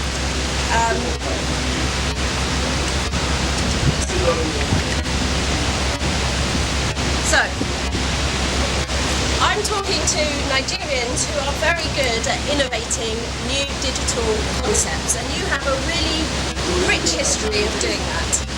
You all got mobile phones. How many of you have used an app this morning? All of you. You're all digital natives, really, aren't you? And you have, over the last 10 years, created a ton of fintech apps that are world leading. You know, what was it? MoneyPoint, which is only about 7 years old, processed 1 billion transactions last month. That's more than most international banks do, and it was built here to address a pain point that people locally saw. So you've already lived through one fintech revolution. What we're going through now is a generative AI revolution, and the people that understand how to use generative AI rather than financial tech are the people that are going to leverage the ideas for the next 10 years. And that's what I want you to think about, because you're already qualified to do it. I just want to give you the confidence to write the next chapter. And why should you believe me? Well, that's who I am. I work in London. I run a business with my husband, and we sold the business to a big American company. So I've been through the startup exit journey. But for the last 5 years, I've been working at Bayes Business School, running an AI research team where we were building large language models and working out how to leverage them to support businesses to think more strategically. So I've worked in industry at Prime Burger. I've built successful teams. I've worked for really large international corporations, and now I talk to people like you about how to think about starting up your career, starting up in business, and use your creativity. Sorry? 5 years ago, and the dissertation that I wrote was on the relationship between business's ability to innovate and the confidence of the business owner. And I did that because I was writing my degree when COVID happened, and the whole of the UK, like many other places, was shut down. So every business was facing the same issue at the same time, and it didn't matter what size of business you were, whether you were a startup or a massive multinational, everybody had to innovate to cope with the COVID shutdown. And that was a really interesting time to be doing research. So I sent out a questionnaire that plotted people's self-confidence and how self-confident they felt, and mapped it against the amount of innovation they were able to do in their business. And the results were very interesting, and I'll explain them to you as I go along. So any questions so far? As I go through this presentation, if you've got any questions, stick your hand up. Let's make it more of a group discussion, okay? I'm really happy to just sort of go off script a bit. So what I want to talk to you about is actually creativity and problem solving, because those are the skills you need to use any tool, whether it's a spoon or a high-tech large language model, all right? We need to bring our own human ability to be creative and to solve problems. And how many people in this room think that they're creative, would consider themselves to be a creative? I know you're going to put your hand up. So what are we saying? Okay, how many people, every single one of you has the ability to be creative, but it kind of gets taught out of us at school, doesn't it? When you go to school, you're taught there's one right answer, there's one way of sitting in your chair, there's one teacher at the front telling you what to do. That's not creativity, that's absolutely suppressing creativity. And that's why so many of you don't think you're creative, because it's not just about being able to paint or sculpt brilliantly. Creativity is how we move through the world. And let me show you what I mean. So if you see on this graph a hydration 100,000 years ago, somehow we have managed to get ourselves to the moon in the last, well, 8,000 years ago was when we started coming together and living in groups in towns, villages and cities. Okay, so in the last 8,000 years, we've gone from just nodding and chatting to having the skills to build rocket ships that will take us to the moon and off planet to Mars. And what do we need? What are the skills that we need to do that? Well, the first skill we need is to admit that we're ignorant, or we don't know things. Because if you can accept that you don't know the answer, you then start to imagine what the solution would be. So admitting that you're ignorant is the very first step to understanding creativity. Welcome, come in. And that actually is what a guy called Yuval Noah Harari said. He wrote a book called Sapiens, which charts the whole journey of humanity and how we've come to be the thinking creatures that we are. And he says the first step to creativity is accepting we don't know the answer.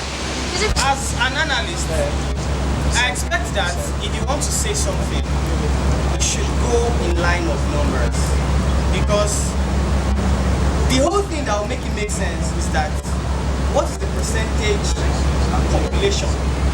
What is the significant value, right? How do you come about your inference or your assurance or your decision? So what analysis will help us do is to make decisions that are informed. But the information comes from the numbers that we have. I cannot tell someone that the person is stupid without having a prior information about what someone has done. And if it's only one, it does not qualify someone as being stupid. So probably I interacted with like 10 different times. And 7 out of those times, you've given stupid decisions. 70% of the times I interacted with this person, he has given me a stupid decision. And that is the basis of my assertion. I don't know if you get it. So, and I don't want to really talk theory, because if it was theory, I think you should go to that place to hear theory. So this is going to really be hands-on. But still, we can't do hands-on stuff without really talking about the concept and allow you to understand why we do it, right?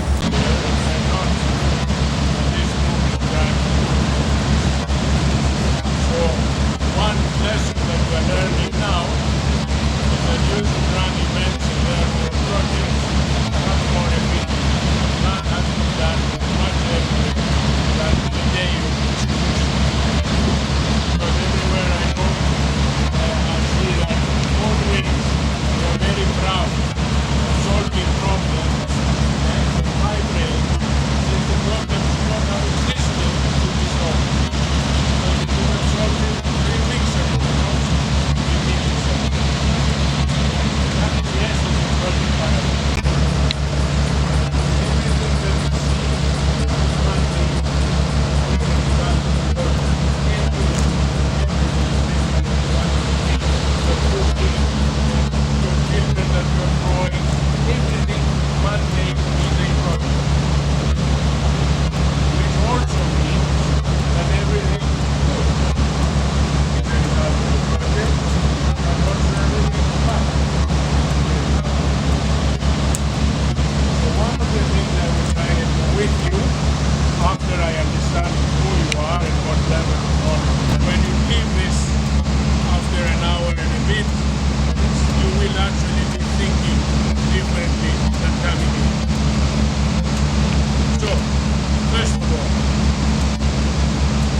right, because the profile I've been given is not exactly what I see in front of me. I see very lovely young people, yes, and I will say something about that. It's because Africa and Nigeria is a young continent, very different from Europe. I will show you statistics about that, which will then lead us to realize that for Nigeria, we need to avoid actually the problems that we've had starting this lecture investment. So, I understand you are university students. Are you all university students?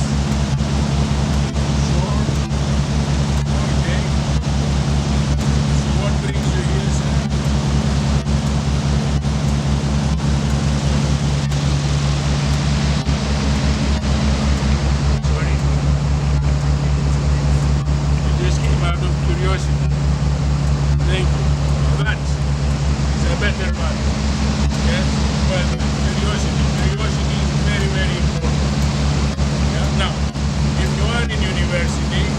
Are you studying technical subjects? Are you not studying IT, for example? Who is studying IT? No? Shall I ask one by one? I need to frame an understanding of who you are, and therefore your expectations. Okay, I will go around and ask you what are you studying, and you will just say one thing, yes? And shout it so that we can all hear it. Shall I start with you? Tell me. One word, quickly. I'm not a student. Okay. I'm a lecturer. You are a lecturer? Yeah. Good. I lecture students on project management. Okay. So I'm just Good. Good. Now that gives me great pleasure because I'm trying to influence an influencer. Yeah. Yes? Thank you very much. Tell me. School, so you are nice and fresh. And you're going to university to study what? Microbiology. Thank you very much for that. Okay. A lot of projects in that. Product designer out of is your profession. Okay. Okay. In my work, product design is a subset of project management. Yes. So I will talk a bit about product, but not that much. Because for me, the product you are producing has an effect in society. Therefore, I will try and make you conscious of it. Okay? Thank you very much. You.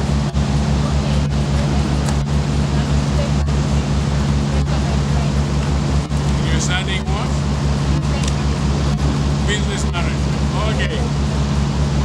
Business is most important because in a technological world where technology is going to take over, we need to understand attitude, multiplied by what you know, or what you can imagine, and how do you evaluate that beyond your idea. Okay, they're really important skills. So then that brings us to AI, large language models. So which bit of that equation do you think that these new tech tools are doing better than Does it have to do with vibration, abstraction? Possibly all of that, but actually on a very scientific level, when we're depressed, when we're feeling a bit down, our brain tends to stop more of the frontal lobe processing because it sort of goes into survival mode. So it's really, you know, if you feel a bit miserable, you don't want to get out of bed, you haven't got the energy to say hello to someone, your brain is sort of suppressing a lot of those functions in order to help you overcome whatever the chemical imbalance is. When you're feeling great on top of the world, what are you more likely to do? Say hello to people, see something, oh that's a good idea, I like that, that's interesting, I like that. So that's what she means by positive mental attitude. I asked because if I'm making my work, if I'm not happy, when are you noticing anything? Yeah. And for those of you that don't know, this gentleman here is responsible for those amazing sculptures outside, next door. You should go and have a look at them. They are incredible, beautiful, vibrant, energetic, thoughtful pieces. But the reason that you might experience more cuts and bruises when you're feeling a bit miserable is because your brain isn't concentrating as hard. And then when you're in a great mood, you can get into what's called a flow state. Have you ever done that, where you're really enjoying something and time just seems to whiz by? It's because you're in flow, and that's the best state to be in. But to go back to my question, which of those processes do you think we're going to outsource to large language models and agents and AI and technology? Information, yeah? Sorry? Imagination. Or evaluation, yeah? Creativity. What I would argue is that you can't program a mathematical formula to have attitude. Attitude is your intrinsic motivation. It comes from how you feel. It goes right back to what your mum said to you when you were 2, or whether your dad praised question for doing your homework. We all have our own personal attitude. And I do not understand how you could ever program the millions and millions of inputs and eye contact, and whether someone smiled at you that day, or whether somebody bought your coffee, to bring your own personal attitude to any problem that you are. All the Western knowledge in the world, there's an awful lot of global knowledge that isn't codified, that isn't on the internet, that isn't in the training models of the large language models that we access every day. You're seeing the knowledge of a sliver of humanity that's very weighted towards white, Western, capitalist, patriarchal thinking. There is, simply because there's so much of it on the internet. There is feminism on the internet. There is African literature on the internet, but it's tiny, so that the answers you get are up-weighted towards the bulk of the information. So the bulk of the information that we use daily when we use large language models is biased, right? So keep that in mind. Evaluation, very good at evaluation, although humans are probably better. And sometimes you see something and you just know it's right or wrong. And you didn't put it into words because your instinct is telling you that won't work. Imagination, I would argue, is a human skill. Imagination is defined as being able to think of things that don't yet exist. To look at the moon and think, how did you go up there? Large language model can't look at anything, can't really imagine, and it's only trained on existing data. So everything that a large language model will tell you is impersonal. And that means it's been trained on what's gone before. Whereas a human brain that took us from Stone Age tools to cyber tech is designed to think what's next. Large language models can do low-level creativity. They can't come up with ideas that are new and useful. They'll never do those great leaps of creativity without the human guiding. Okay, and that's how people work together. But when people say to me, Sarah, do you think that AI is going to replace us? It can't replace attitude. It can't replace the skills of evaluation and imagination that we have. It's a two-dimensional mathematical formula. We are three-dimensional beings that exist in ways that we can't program into an AI yet.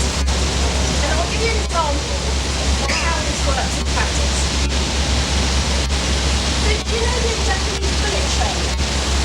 Have you come across that? The bullet train in Japan is like the fastest engine ever built. It was built to take people from Tokyo to Osaka, which is a few hundred miles, and it does it in about an hour. And they put their best engineers on it. It travels at like, I don't know, 500 kilometers an hour. It's really super fast, and it's very streamlined. But what they found was that when it went into a tunnel, there was a sonic boom.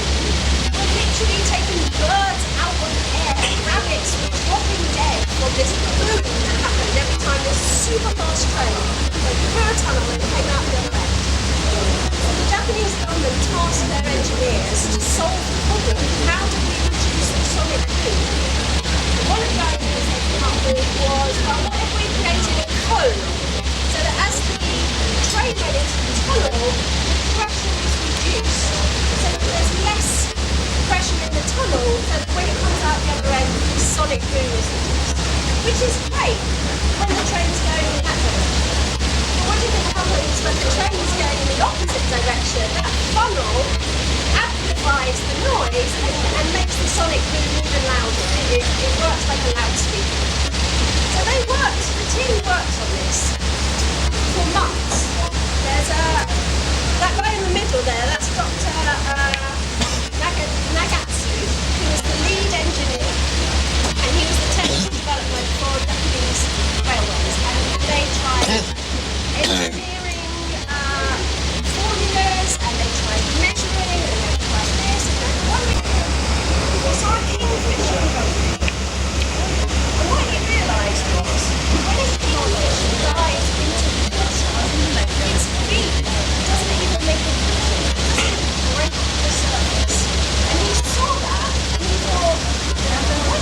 Well, a kingfisher's beak is so aerodynamic, it doesn't even cause a ripple when it goes through its nostrils.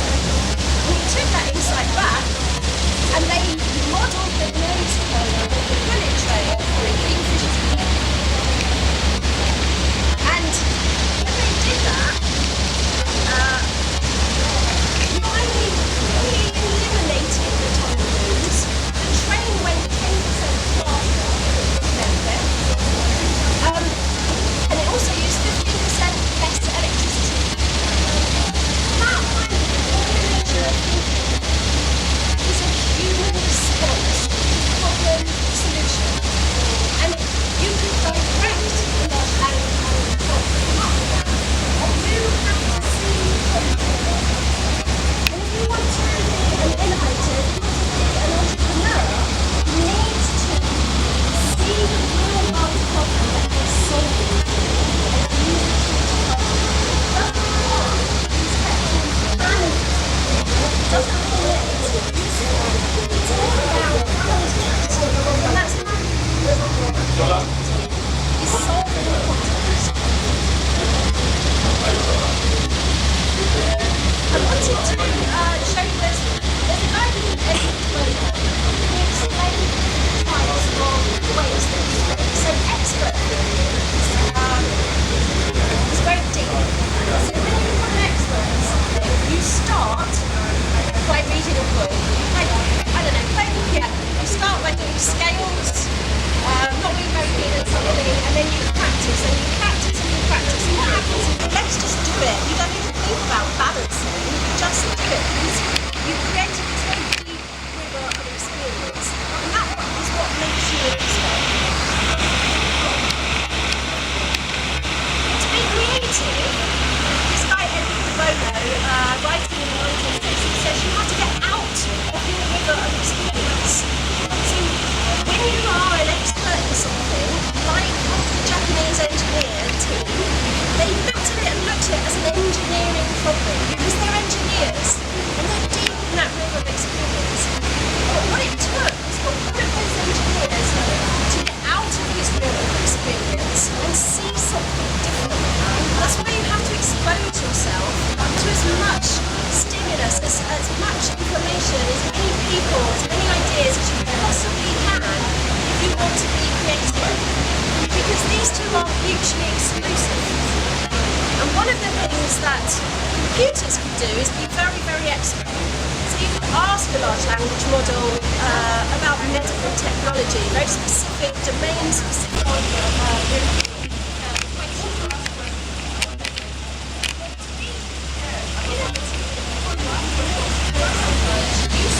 Which was the bullet train, also knew that people that design on the front of the so you need both types of people, right? Now, humans can do this.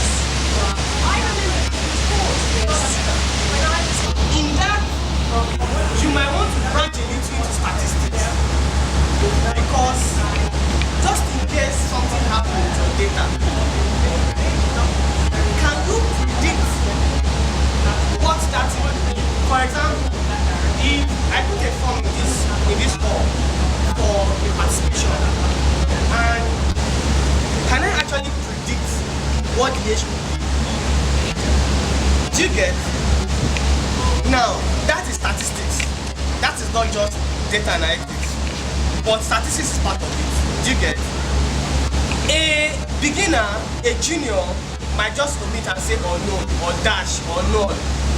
But that kind of data, if you want to do any kind of prediction, can you really predict what value should be in that age? Do you get? So, but all this process, that's like you are trying to clean the data and making sure that what you are working with is okay. Then once you clean it, then you now get into your analysis proper. So you want to answer the business questions, the KPIs, what really are you analyzing? You want to get insight from your data. And once you've gotten the insight, then you can now go for, you can send the report, probably it's a meeting you want to have, you can go and have the meeting, you can make decisions, do you get? You can make decisions and say, okay fine, from the whole point of analysis, we're going to say that this particular product is our top product, and if you want to invest in any kind of product in the business, we're going to invest in this one. Let me give you a story.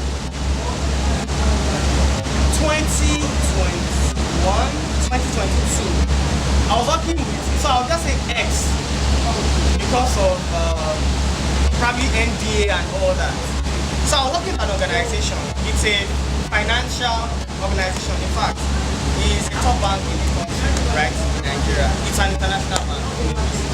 So with this knowledge, and I know you won't say how, just because of this knowledge of analysis, we're able to just pull through your database, check your database, and see what could have happened in history of that account. Now we found out that about 4 years ago, about 3 billion was missing in the system. And when we found that out, I led the team actually. When we found out that amount, we just messaged Nips. So there's a company called Nips. I cannot hide Nips because Nips is a popular company. Nigeria Interbank Settlement System, NIBSS. So they are the one that mediate between financial institutions on settlement. We just messaged them that they're supposed to credit us at a point 1.8 billion and at another point 1.2 billion, making 3 million. And we did not see the credit for that. In less than 30 minutes, they just send a reply that credit to bank position. So they also know from their end that that particular transaction is open, it has not been closed.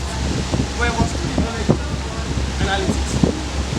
And that's how organization can actually make sure that if it is a financial organization, they are sure to some extent that there's no loss from any way, because you can automatically build something as simple as, do you know that what we built then was just with Excel and Power BI? There was no Python. Okay, we did Power Automate to do automation and make sure that even if we are sleeping, when we are sleeping, the system will be running. So just automate the whole process. But beyond that, I just something simple. Just tell Power Automate to make sure that even if we are not there and this process is done running, click on this, put another data set into this thing and run it. And that's what Power Automate is doing for us. But the main algorithm and all was built with Excel. The reason why we don't use Excel is because Excel has a limitation of rows. And those kind of transactions, you see like 180 million transaction that has lines. Do you get? So I've worked with that kind of number because it's like a big account.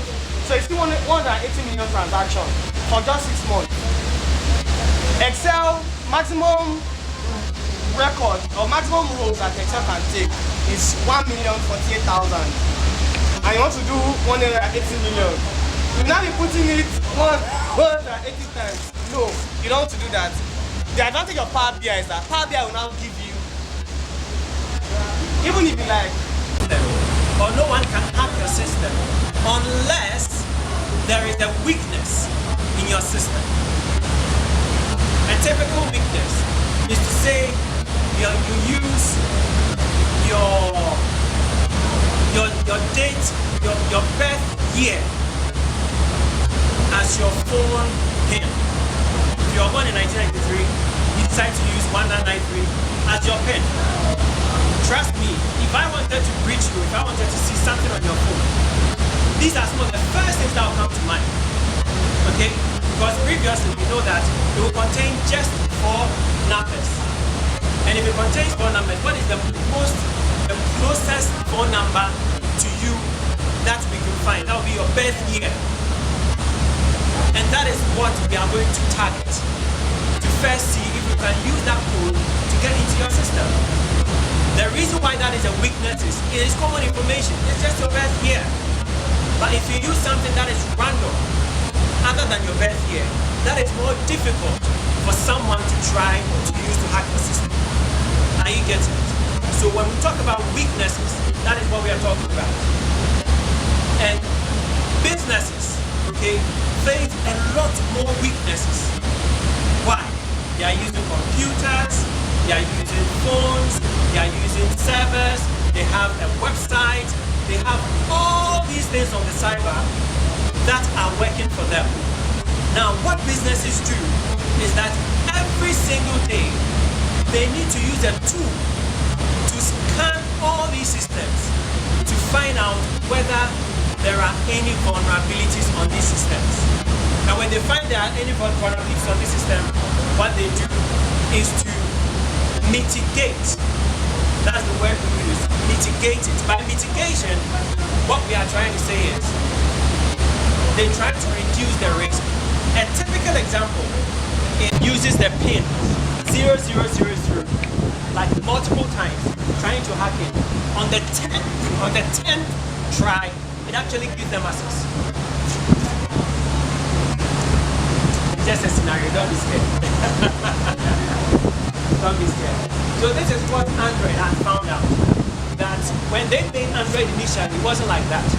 But with time, they have come to find out that if someone uses 000 as their pin, maybe the first time, but if they try that 10 times, the system automatically gives them access. And that is a vulnerability. That is a weakness. Now, upon realizing this, they say that we have patched it. By patching, we are saying that we have corrected it. So you know what? Update your system so that that correction can apply to your system, can apply to your computer, your phone, and all that. If you do not do that, you are giving yourself a way for hackers to hack your system. But if you do that, it means that you have sealed that hole, and it will be difficult for hackers to get through to your system using that particular means. Are you getting it? Are you getting it? And that is what vulnerability management or assessment or scanning is all about. Okay? This is a skill that if you are able to learn, okay, if you are able to learn, if you are able to practice, it will be an addition on your CV if you're looking for any IT role, especially if you are looking for roles in cybersecurity or cloud security. Okay, so this is something we'll be demonstrating today. Okay, I would prefer those who've actually got internet will be able to go to the internet, and then while I do it, you can follow, and then while we install and do everything, I will go ahead and explain other things that I need to explain to you. Okay, kind of when you're done,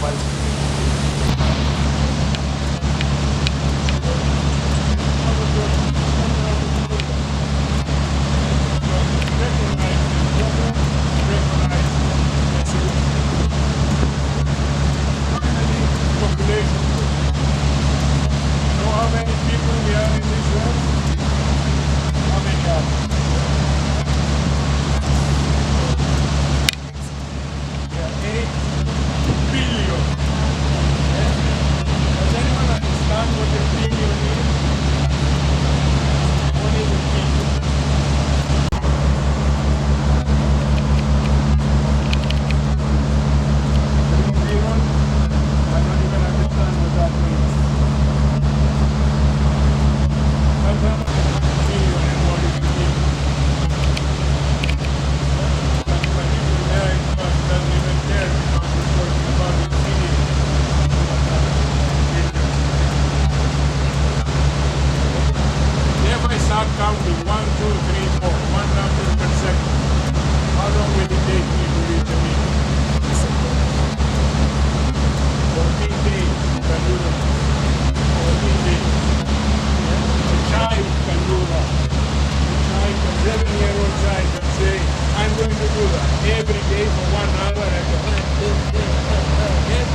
business books.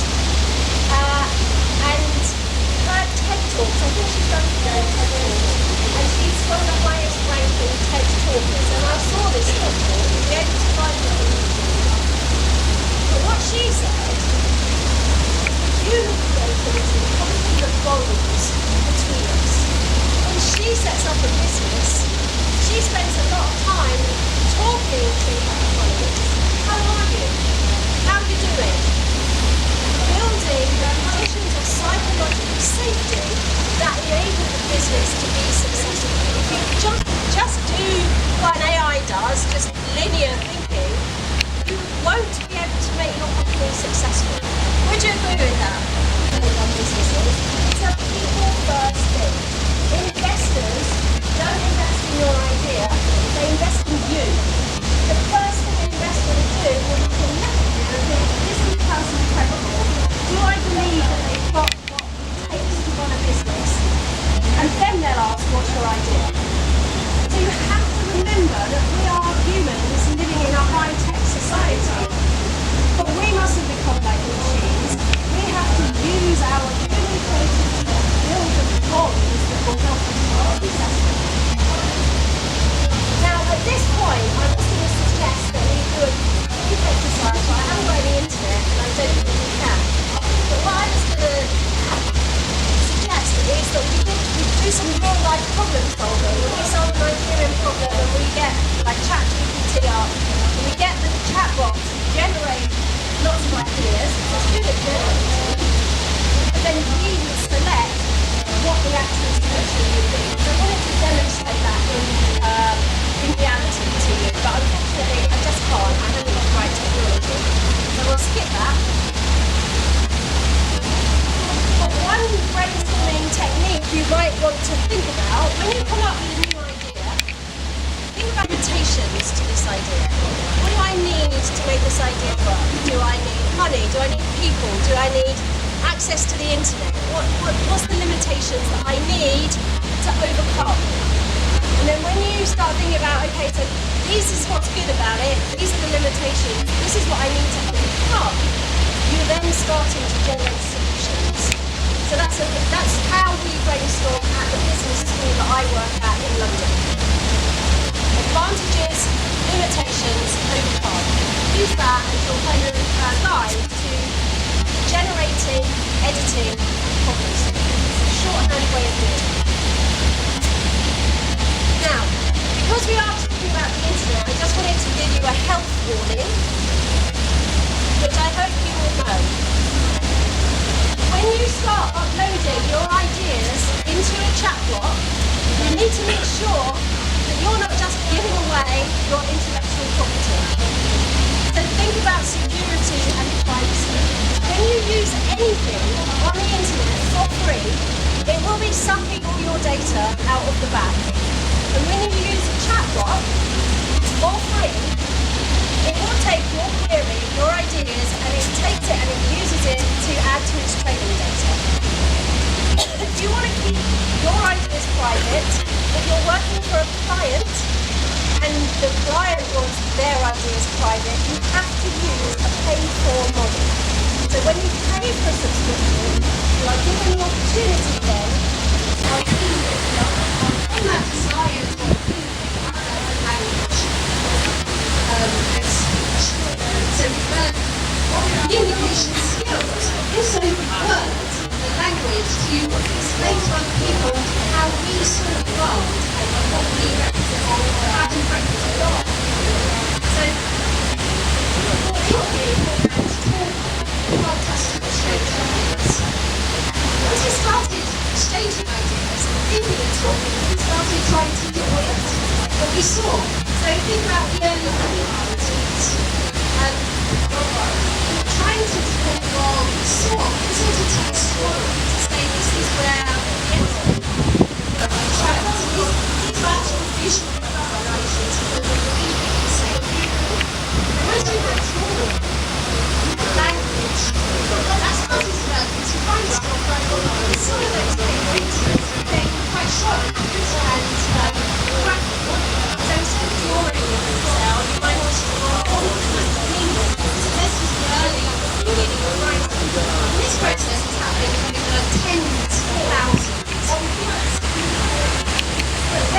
you have writing, or writing and maths.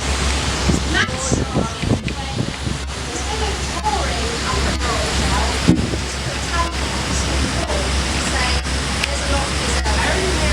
The tally marks, the ones, the zeros, started to develop into numbers. And then when you have maths and writing, you put that together, you develop logic. So logic began around the early Mesopotamian, about 8,000 years ago. Logic is what helped us build structures and systems that enabled us to live large cities.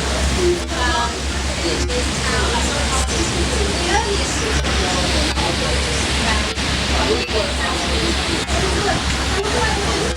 using numbers, combining maths and information to build machines. The main machines use cogs, beats, and wheels. A little bit more physics and maths to work out how to create those machines. Machines that have this is the key connection. Because once we build machines, we carry on improving those machines. We build engines and we make these smaller. Because when you combine logic and machine learning, it brings us to computers. And computers have been around trying to make bigger machines actually all the time. Using dials that automatically generate positions of the stars. Modern computers. So, you know how I said these are rows, and then these are columns, right? What's the maximum column you have? X, X, so someone will ask, how do you get X, X? So if it's A, B, C, D, E, F, G, H, I, J, K, Z, then there's A, A, A, B, A, C, A, D, like that, something like so this is S, T, W, E. See, we get to X, X. So that is the column, and that's the row. Alright. So I think so this place is called the name box. The name box, right? See name box or cell? Yeah, it's name box, right? It's called the name box. So this column we have, this cell we have is cell A1. How do I know it's A1? The column and the row, right? So simple question. Somebody told my name is Table. Table. I know. So I know she's Table. I know you are Table. So I can remember. That's what I'm asking. What is the name of this cell? Cell. This cell. So I like this cell, right? Our highlights on the cell. So what's the name of this cell? Favor.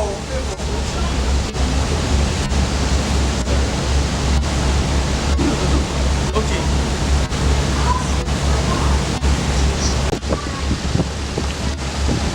Simple. It's on which column and which row? On row 11. Then column what? Column K. Okay, so say the column before the row. K11, simple. So the name of this cell is K11. And here, the name box. So this is the name box, and I'll be like, where is the selection? I'm fighting for something, and the data is too much. I'll just check the name box and say, okay, I'm on H15. And this is H16. Do you understand? You understand, right? So that's name box. Just trying to walk you around. There's no other thing. See, let's just get our hands dirty. Don't worry. You flow, it's simple. So we have Q1. So imagine this is a data set, right? And we want to find the total. So what we are doing now is we're writing basic formulas, just like mathematics. We want to do addition, subtraction, and all that. And it is simple. Someone wants to say, where now? 20 plus 40 plus 20 plus 19. Alright, but what I'm trying to say is that I hope to sound just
download it. Okay, I'm sure it's going to take forever, but just do wait. So what I'm going to do,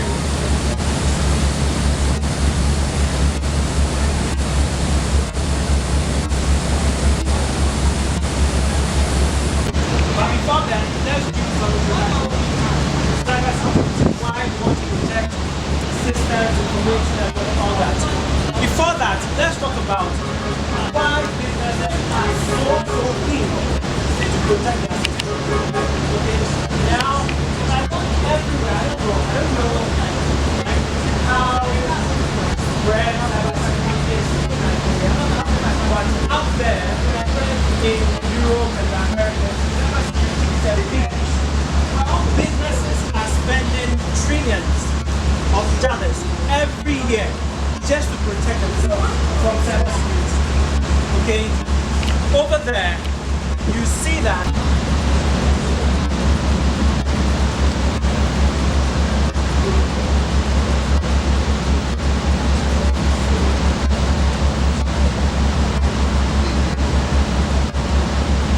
X, which was formerly Twitter, compromised, had accounts, had hackers hacking their accounts, and they decided not to even disclose how much data they took because it will hurt their team. Reputational risk. There are three main things or three main reasons why businesses are so keen to protect themselves. One has to do with financial. Businesses are regulated by different regulators. There are those regulating them on how they take data, those regulating them on how they protect customer data, and all those things. If you are found wanted by any of these regulations, you are paying in excess of about 20 million or 50% of your GDP, lower GDP. And that is a lot of businesses. They cannot afford to be losing millions after a hard day's work. So they need to protect themselves. X decided not to disclose because it was very damaging. Uber had 57 million users data being compromised. Okay, and they paid over, no, this figure is wrong, it's not 100,000, it's over 1 million for that incident. T-Mobile had about, Yahoo had to pay 107 million. And this was so many years ago, this is not even recent data. This was so many years ago. Okay, Yahoo had to pay 107, and that is why businesses are so keen. They are losing financially, they are losing reputationally, their reputation is being damaged. Recently, M&S, you know M&S? Max Spencer, they had their systems breached. I was actually there to go and buy something, okay? But as a cybersecurity, I knew they had an issue. But would you believe that a pair of shoes, which was always readily available, had not been available for over a week? That pair of shoes, 42 size, was not available for over a week. And that is unheard of for Max and Spencer. But what happened is, they had been compromised, they had been attacked, and their system, their website, which was the main means of selling, had come down, and so they were not even able to bring in new stock, all those things they were not able to do. Now, I waited over hours and I had to go for them to sell it. Okay, besides your data being taken, there's something we call ransomware. You've heard of ransomware. I get into your system, I take your data, or I encrypt it, so that you who owns that data do not have access. Then I tell you, pay some money, and I'll give you access. Okay? Yes. Businesses are told not to pay, but they end up having to compromise themselves. Because they need that data. If you don't pay, what happens is they send it to the dark web. Yes, they send it for business. Get the money, or they send it to the dark web. Every one of you here have been involved in one type of breach or the other.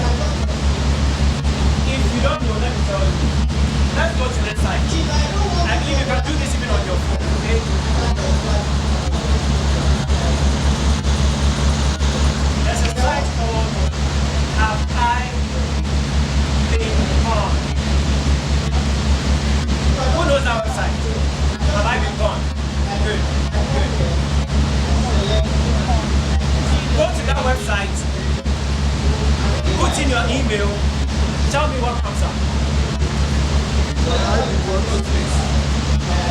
Yes.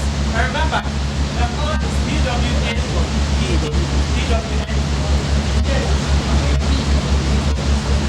Go to that website. You have a screen like this. Go to that website. Type in your email. Tell me what comes up. When you type in your email, you go to check. Okay? And let's see.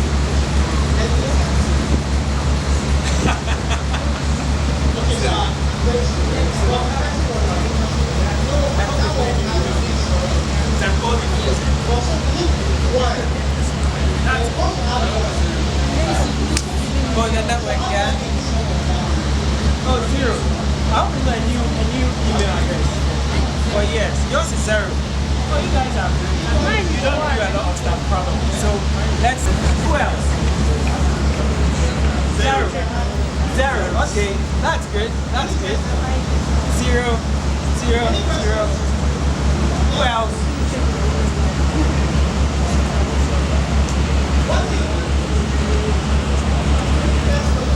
You have three. Eight. Go and bury yourself. Eight. Yes. Okay. Who else is checking? Zero. One. So there's still no cost for alarm. What this does is expose data. So say I go and hack Enugu first, their system, and I'm able to get all that data. Then I don't want to go to Enugu first to tell them, hey, I have your data, pay and let me destroy it. I go to the dark web and I send it to them. The reason why you get a lot of spam emails, or you have people reaching out that your parcel is at the airport, you have to go and pick it, you have to pay it, they will deliver it to you, a lot of delivery mails or messages coming to you. It's because of some of these things. Okay? Your information, your emails, possibly your passwords as well, have been compromised. And they've been sold out to hackers somewhere. And these hackers are just using it for phishing emails and trying to spam you as much as they can. If you do fall for it, say in a phishing email, then it means they can take over your account.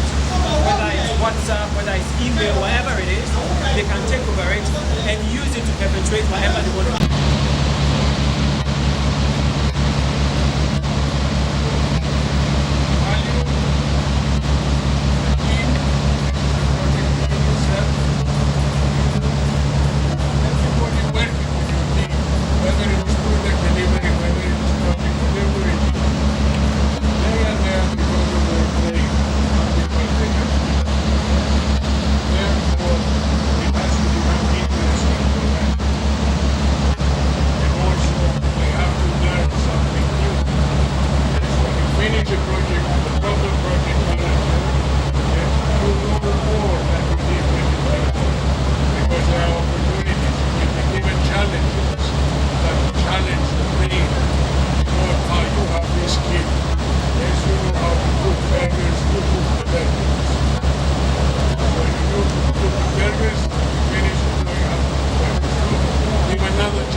In January, my total sales was 2,900.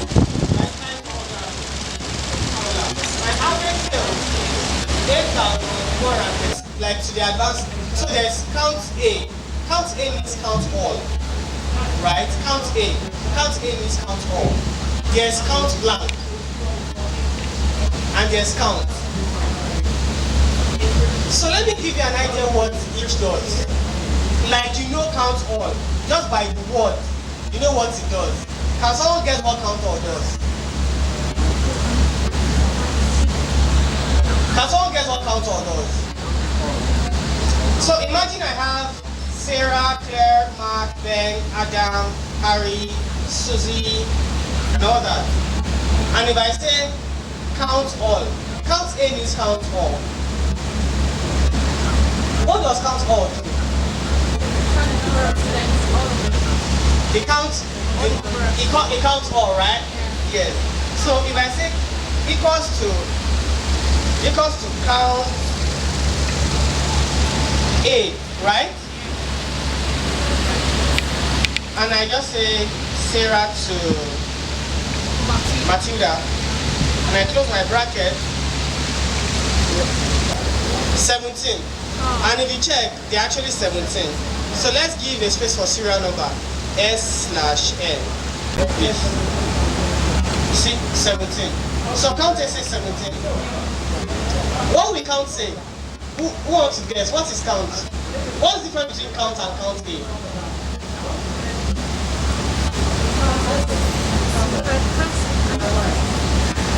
Okay. Count simply means number of occurrence, Abby.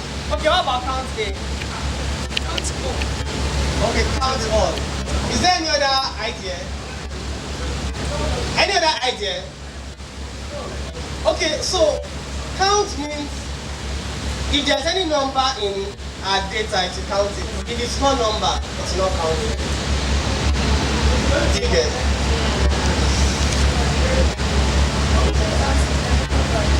Okay, count numerical values. Is that true? Alright. So let me include one more thing here, count blank, because I told us that we have count blank as well. So let's say count blank.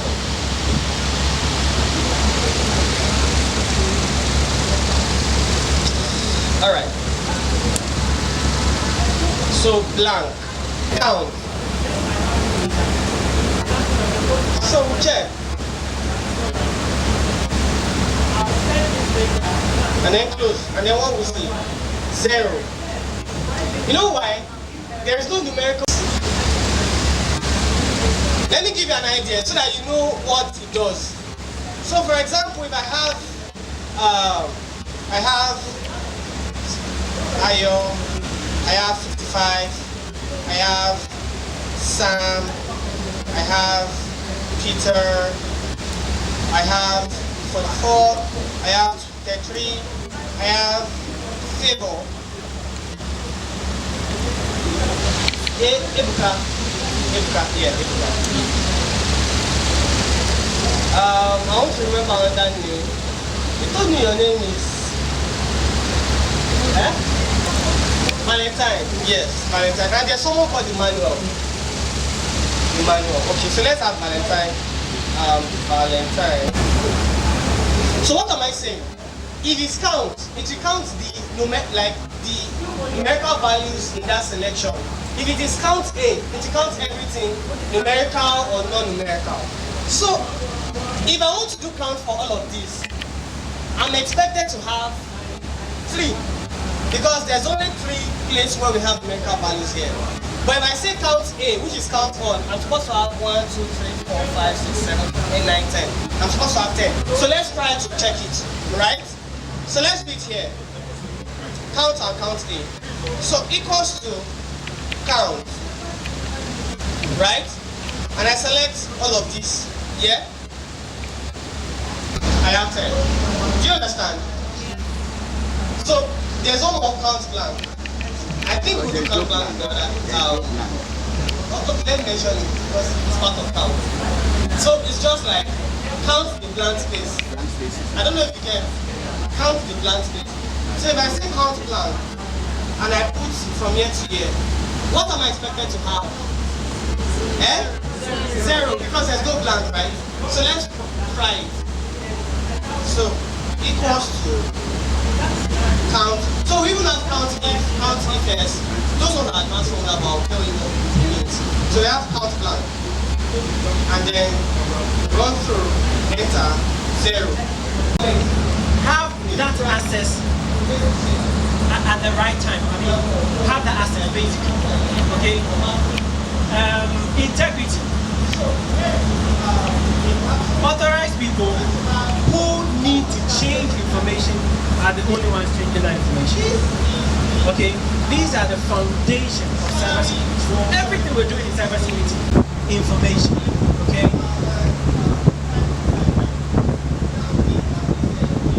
Yeah. So all these other things we can do. This is basically what I teach in my course in cybersecurity. But we do not need all this today. Let's go back. Can I have your computer, please? So I want to show everybody.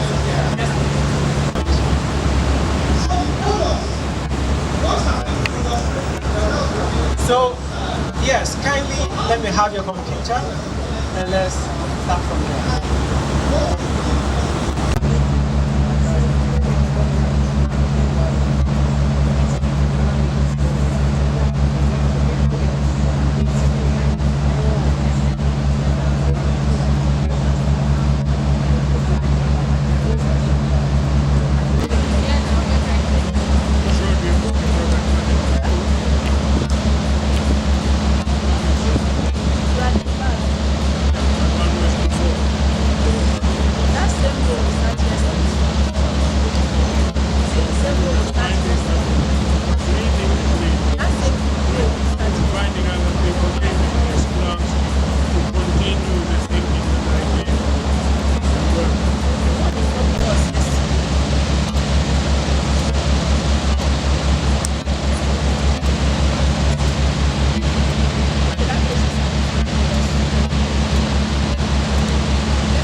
Does not leave that position, but this one can leave. Do you understand what I'm trying to say? Any confusion? So what I can do is to lock J and open D. So that lock is what we call absolute referencing. Just no matter how I drag down this column, make sure that that position is absolute, but the other one can be relative, right? So how do we lock it? So I can just click here where I type to my J, this J, right? And how do I lock it? By simply pressing F4 on my F4. So I can press F4. Do you see what it has done? Dollar before the column and dollar before the row. And I've locked it. So if I press enter, I still have the same thing. But if I drag down now, I should have. So anytime I update this from 2 to like, let's say, now, maybe I make more money. I say I have 5% bonus. 5%. Automatically, the amount changes. Do you get? If I say, no, this month, no bonus, 0. We cannot do 0, because if you multiply by 0, you collect 0. So, but then, do you understand the idea? So that's why we have to know. Any confusion? We all understand, right? Okay. Okay. So what I'm doing is we're doing absolute referencing and relative referencing. All what we've known before now is relative referencing. And when I say relative referencing, it means if I do anything anywhere, if I say, let's say I want to calculate total, right? And I say equals to, let's say equals to this plus this. Sorry, I made a mistake. Alright. So, do you know that if I drag this down, see, what I did was equals to some C2 to D2, right? If I drag down, this will always change. C2 to D2, then it became what? C3 to D3, right? C4 to D4. Are you following? Are you following? So that is relative. It means that as I'm dragging down, the formula, I don't want it to change. Do you understand? So what absolute is saying is that even if I drag down, so imagine I lock C2 and I lock D2. So let me lock it. I said we should use F4, right? So let me press F4 in C2, right? And let me press F4 in D2. You see I've locked D2 and I press enter. Sorry, I think I did something. So I press enter. What will happen if I drag down? Same amount, right? Sharp. Sorry, I'm not drag. Let me drag now. This is the same. Do you know why? Because I told you that even if I'm dragging, maintain that position. Do you understand? Do you understand? Okay. So let me try for the last time. So we have absolute referencing and relative referencing. So before we even go technical, so imagine I'm giving the food from here because I cannot go down, right? I just say pass it, right? Or maybe I'm just here. Once I serve the food, right, there's like probably a big container where the food is. If I move, the food has to move with me. I think any other person can do when food gas, you get. That is absolute. So wherever I am, the food is going to move with me. So that's absolute. So if I drag down, if this is, even if I'm having the same thing, but if it's row 1, if I drag down, I'm no longer in row 1, I'm in row 2. If I go to the next one, I'm in row 3. Next one, I'm in row 4. That's relative. But absolute means, even if I get to your place, I won't give you food. I'll give this person food. Even if I get to row 5,000, it's still this person I'll give. So that's absolute. Absolute just means I only want to be referencing one cell. That cell. I don't want, yes, the first cell, target cell. I don't want to reference any other cell. Yes, the first one. Do you get? So absolute is bias, have you? What is it? Yeah. Yes. Exactly. Yes. Just ask.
because it's the first.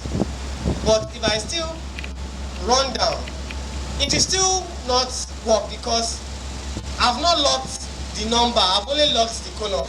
Because it's saying still J2 times D2, right?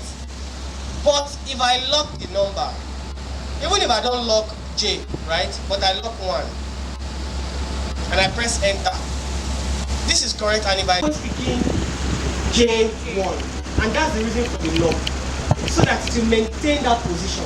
And that's what we call absolute referencing. This is relative. Which one is This one relative? you just write down. No, it's so the J part is absolute, but the other one is relative. Every other thing we've been doing that to move is relative referencing. The data perspective, you don't want to have it in this way. To have different percentage for the same people in the same table. Do you get? Maybe in the company you want to say that if you are, maybe the company is graded, or maybe it's location. If you are staying in Nigeria, 3%, because Nigeria made a lot of sales. If you are staying in, let's say, Ghana, go first come my mind. Yeah. So probably the company made a lot of money because Nigeria is plenty. So it's okay because of that. 1% for Ghana. So you don't want to put everything under the same table. You create a different table for that. So you make sure that the whole table is in unison. It does not, from a data perspective, you should not be doing that because you have a lot of work to do. So if you want to do that, it should be pre-planned, not at this stage. So you have a bucket that, okay, these people are in the same category and they're collecting this. I don't know if you get. Yeah, so collecting 1%. Grade B, maybe the heads, they're collecting 2%. That one can work. You get. Yeah. Any other clarification? Anyone? We can proceed, right? Sharp. So what's the new salary? What are we going to do? Any idea? Then this and this. Yeah. So do we all understand? We understand this, right? We understood this, right? Alright, so we'll go to the next one, which is define names. Alright. So name manager. So we're doing name manager because we want to make it easy for us to remember some things and not just be doing this to this, right? So what we want to do is that instead of saying, because if I want to find average quantity, remember I'll just say equals to average. I've selected the number and quantity, right? So I'll go to data. So there's a place in data called, I'm using a different Excel version. So name manager should be here. This slash here, this duplicate, this is data validation, this is data model. Just a moment. So I spell my name manager here.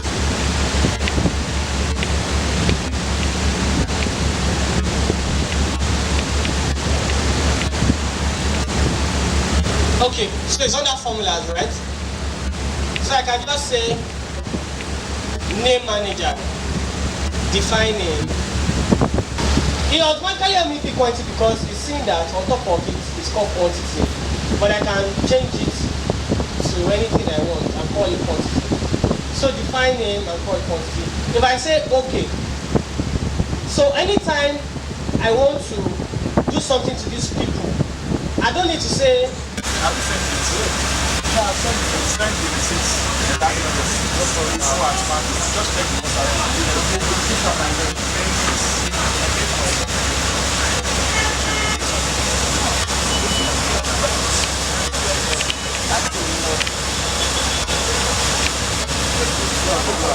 What should I do? Okay. So what should I do? I should come here, right? So what should I press?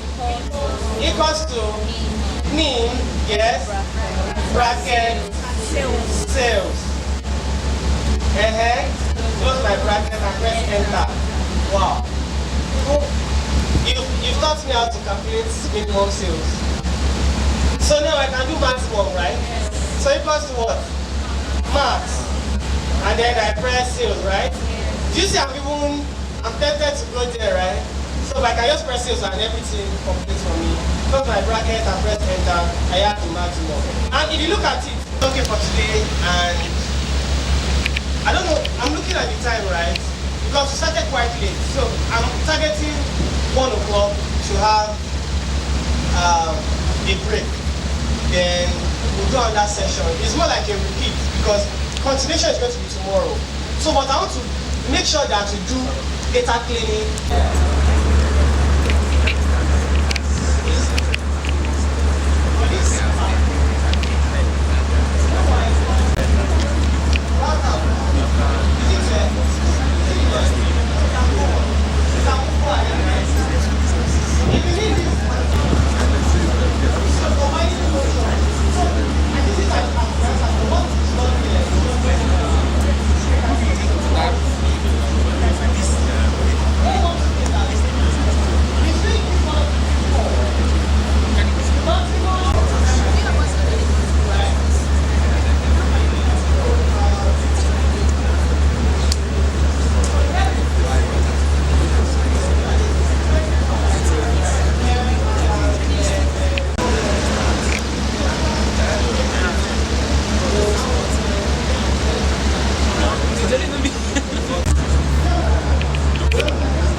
Where the problem is coming from. 1 6.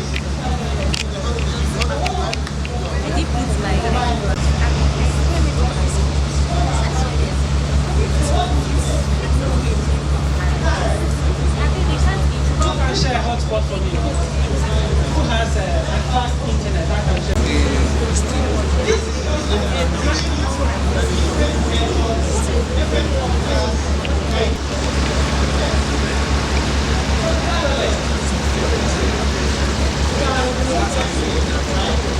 Yes, you can do that.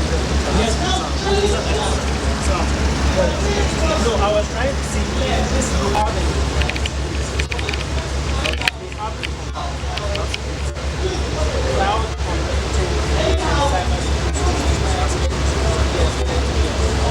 so what happens is we have had to combine what the holes are doing. We had to combine cybersecurity and cloud security. So without combining not DevOps are doing it, cloud.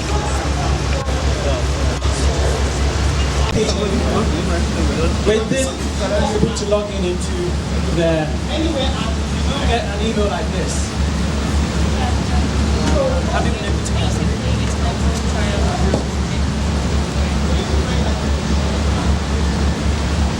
For free, yes. Yes. Go to sign up for an account.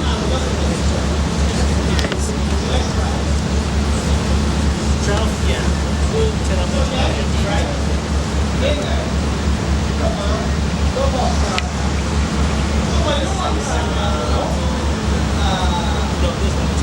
Please go back. Go to the top. Let me send you a message on WhatsApp. I can hear you.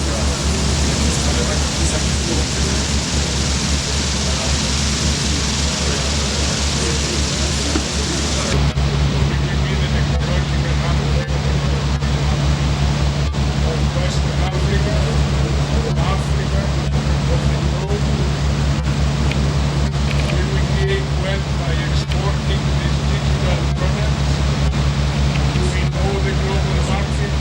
Do we know how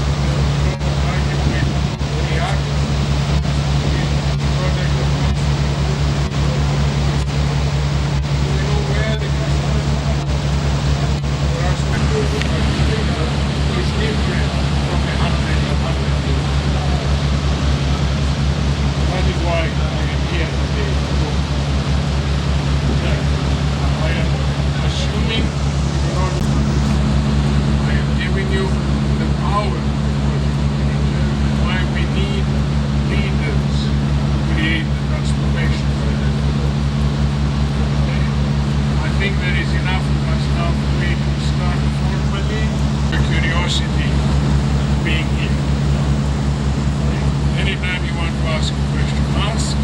Anytime you cannot hear me, tell me this, and we will take it from there. Is that okay?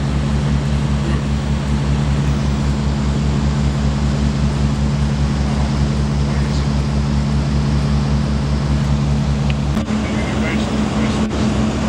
I am representing responsible project management agency in my own university where I am in a very difficult now, which really means I have the life.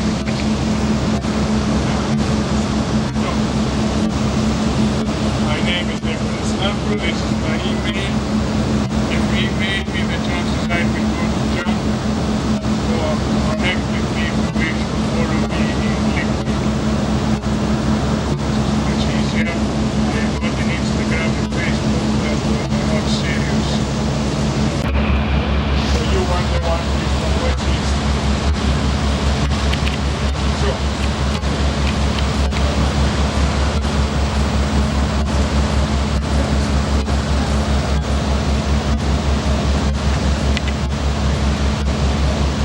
about myself.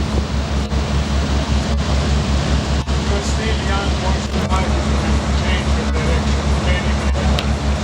Indeed, in a transformative environment, as I said, we don't know what to look like in 5 years, right? And therefore, you do not know what you will be doing if you are in this transformation.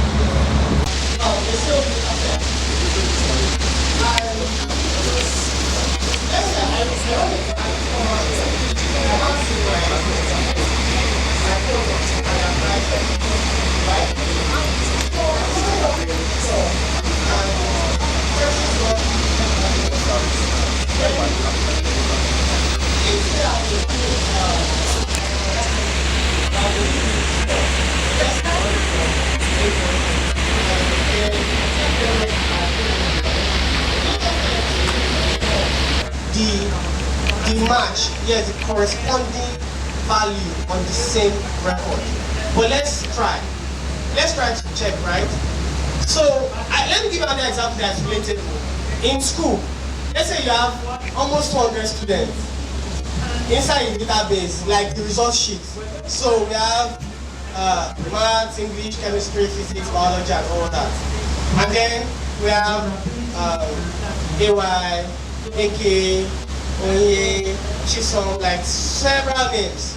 But you want to know what Sam, Emmanuel, Evelyn, what they scored in a particular course of the database, right?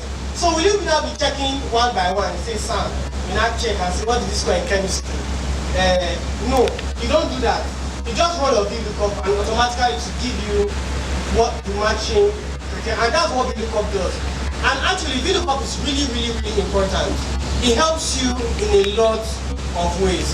And in so many businesses today, corporate organizations, you really can't do a lot without VLOOKUP. You just have to use that VLOOKUP to help yourself, right? So I'm going to bring VLOOKUP here. It's the description of this product, right? And then the unit price. So simple VLOOKUP, right? Okay, so how write VLOOKUP is equals to VLOOKUP. Remember in Excel, you start with equal to for any formula. Equals to VLOOKUP. So be careful, VLOOKUP collects some values. So the first value is that the reference value. What are you looking for exactly? I'm looking for this part number, right? Comma. From where? I'll go to my catalog, right? From part number, description, and price. Abi? Look at where I selected. I selected this and I dragged it to the end, right? Comma. Then, what number do I want to return? Remember, I want to return the description. So, if I want to return the part number, I'll say 1. Because remember, I dragged it like this 1, 2, 3, right? So if I want to return the part number, I'll say 1. If I want to return description, I'll say 2. If I want to return price, I'll say 3. And I'll tell you the disadvantage of VLOOKUP. But I'll also tell you what to use to combat VLOOKUP. So I want to return the description, right? So I'll say 2, right? So I just say 2, and I say enter. And it tells me 1923, door handles, lever, and all that. If I search for 1923 inside this whole catalog, I'll find, let's just find it manually. So this is 1923, and see door handles, lever, and all that. Do you get? So let's do the next, second one. So VLOOKUP and say unit price. Let's get the unit price. Equals to VLOOKUP. Then CVLOOKUP, I'm looking for this, right? Comma, inside, where's that catalog? Okay, I moved it here already. So catalog.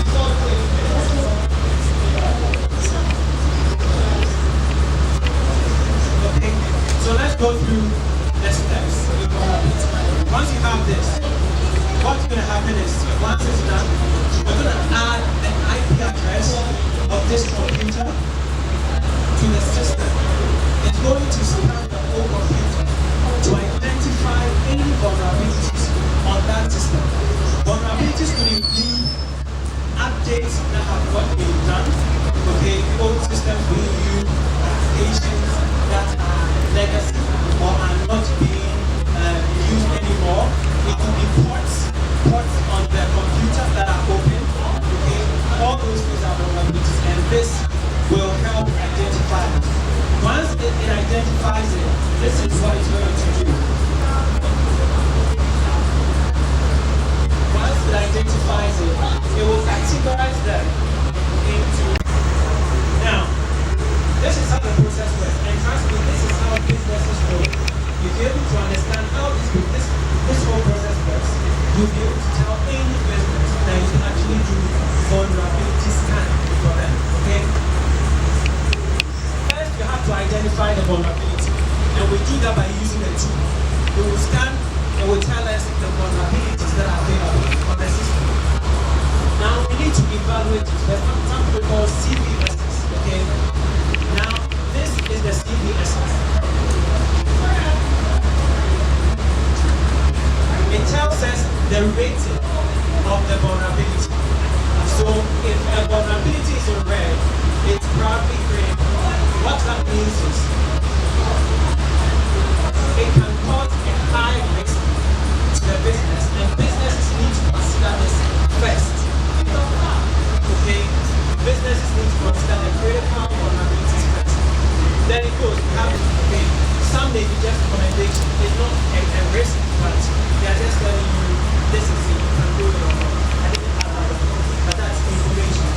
And that is what you do.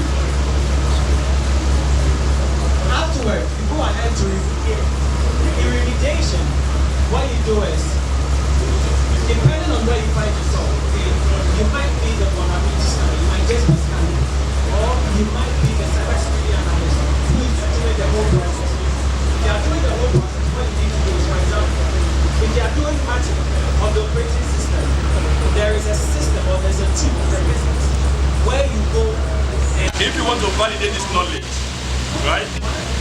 And if you want to have the material, alright? And at the end of the day, you can now say, okay, I'm attending these sessions for 3 days. It's going to have something for you. So we're offering a sort of certification for you to use it to do what? To start enhancing your CV. Alright? If you want to stop at this stage.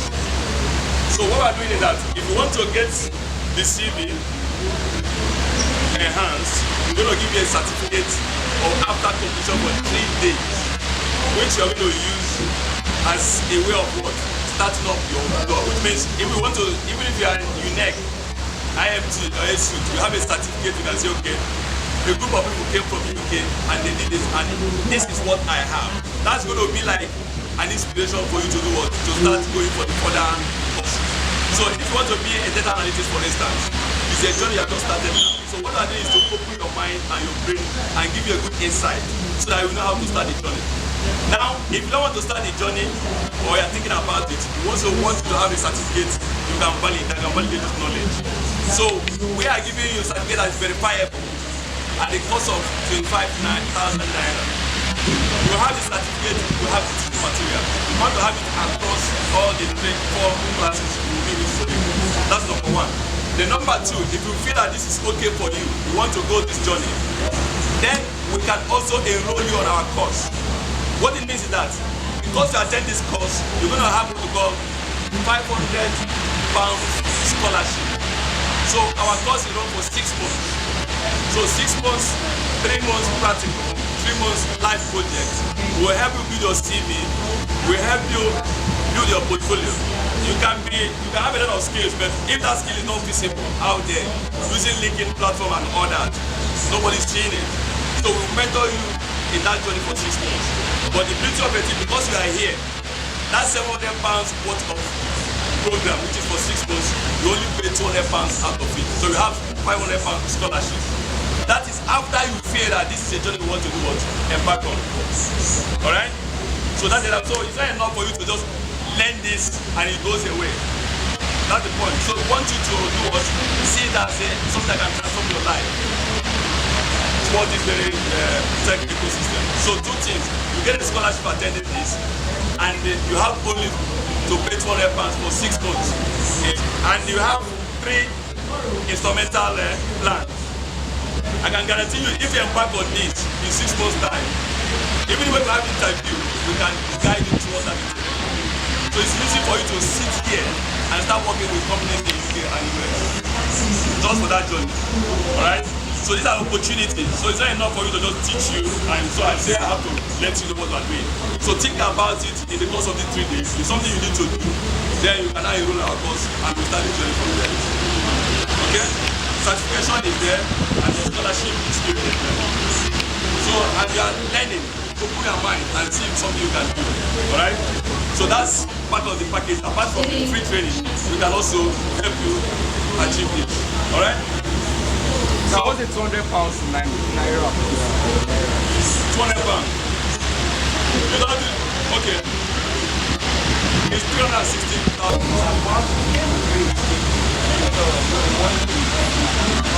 So it fluctuates, but as today's exchange rate is 366,000, which you can pay in 3 installments. Don't look at the money.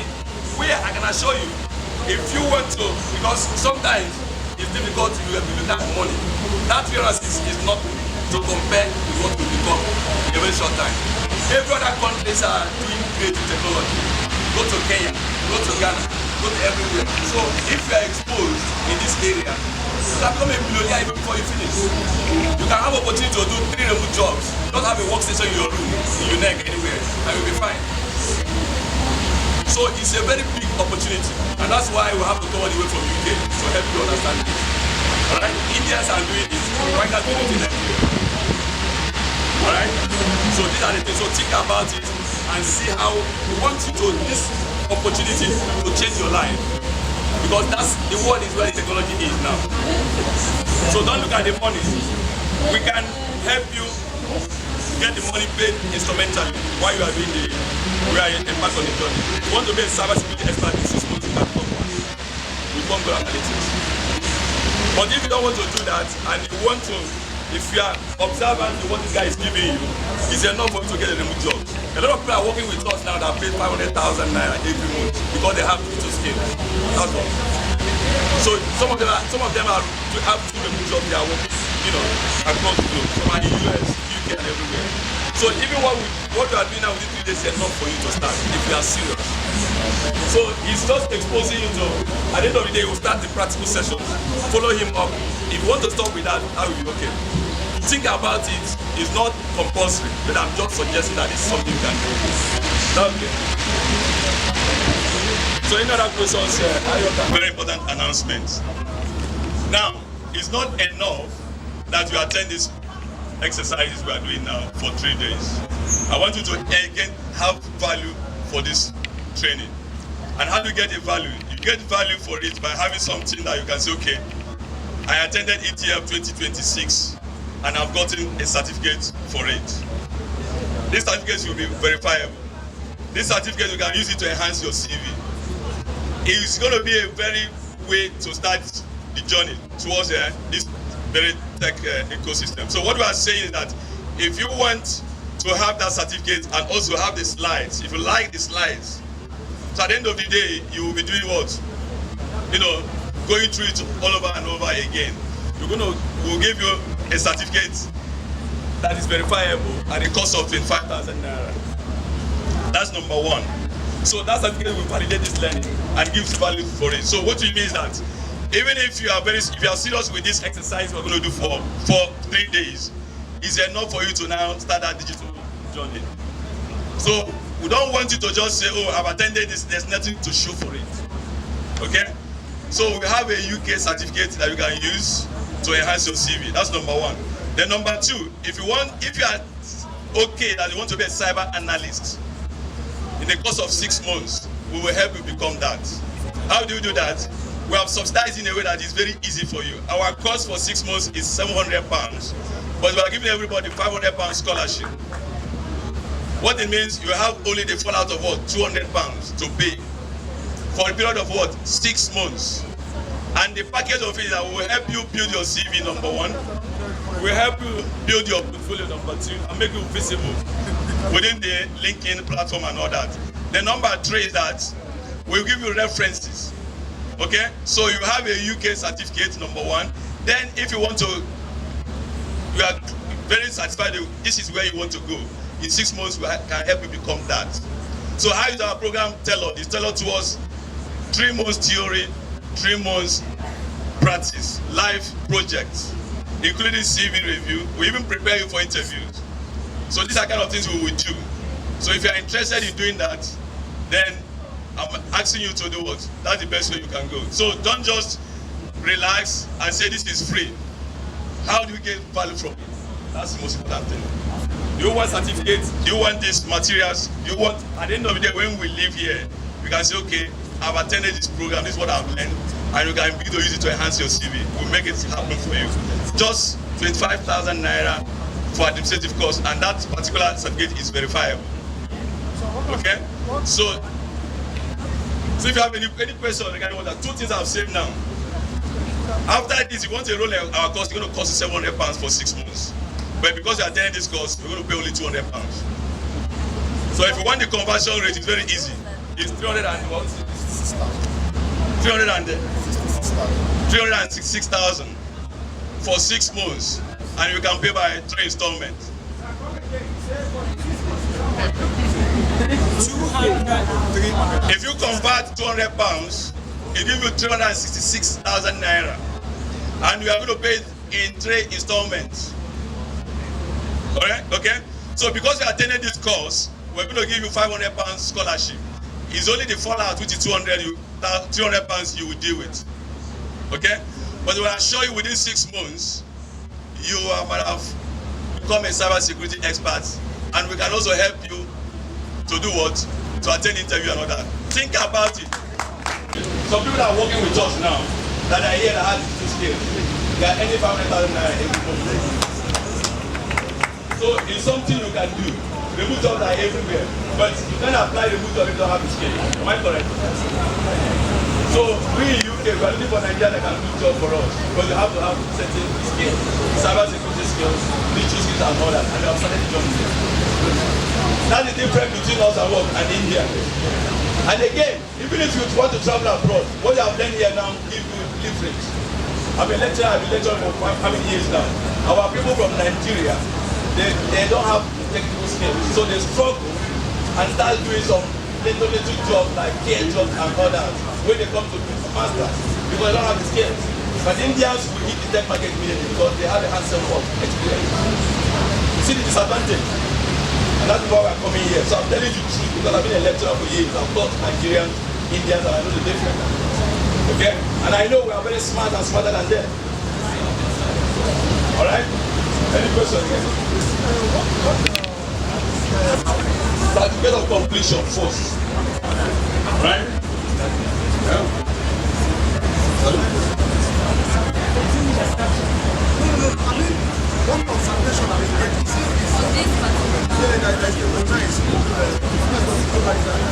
Yes. So what's the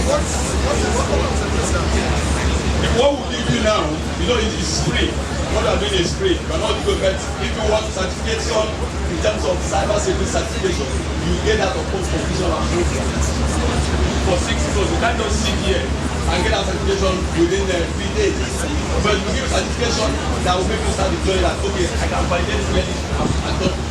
Does that make sense? Which is UK standard. Does that make sense? Yes. Okay. Some of you don't really know where we are at the moment. This is experiential learning, which is learning by what? Doing. Project. That life project is a complete task you'll be doing and we'll be supervising you. So you don't need to see us physically. Yes, remotely, yes. That's all you need. That's where the world is at the moment. You don't have to go to the classroom and say do ABC. If you have your laptop, governor just said yesterday, that laptops is better than what? Laboratory. He mentioned it yesterday. That's it, what's going on now. So with your laptop, you can become what? Remember how Facebook became Facebook? It was in his hotel. You did his laptop. Now, we are having the digital infrastructure now. There's high internet penetration. So you can become anything. Alright? So all you need is what? Online training. Any questions again? Yes.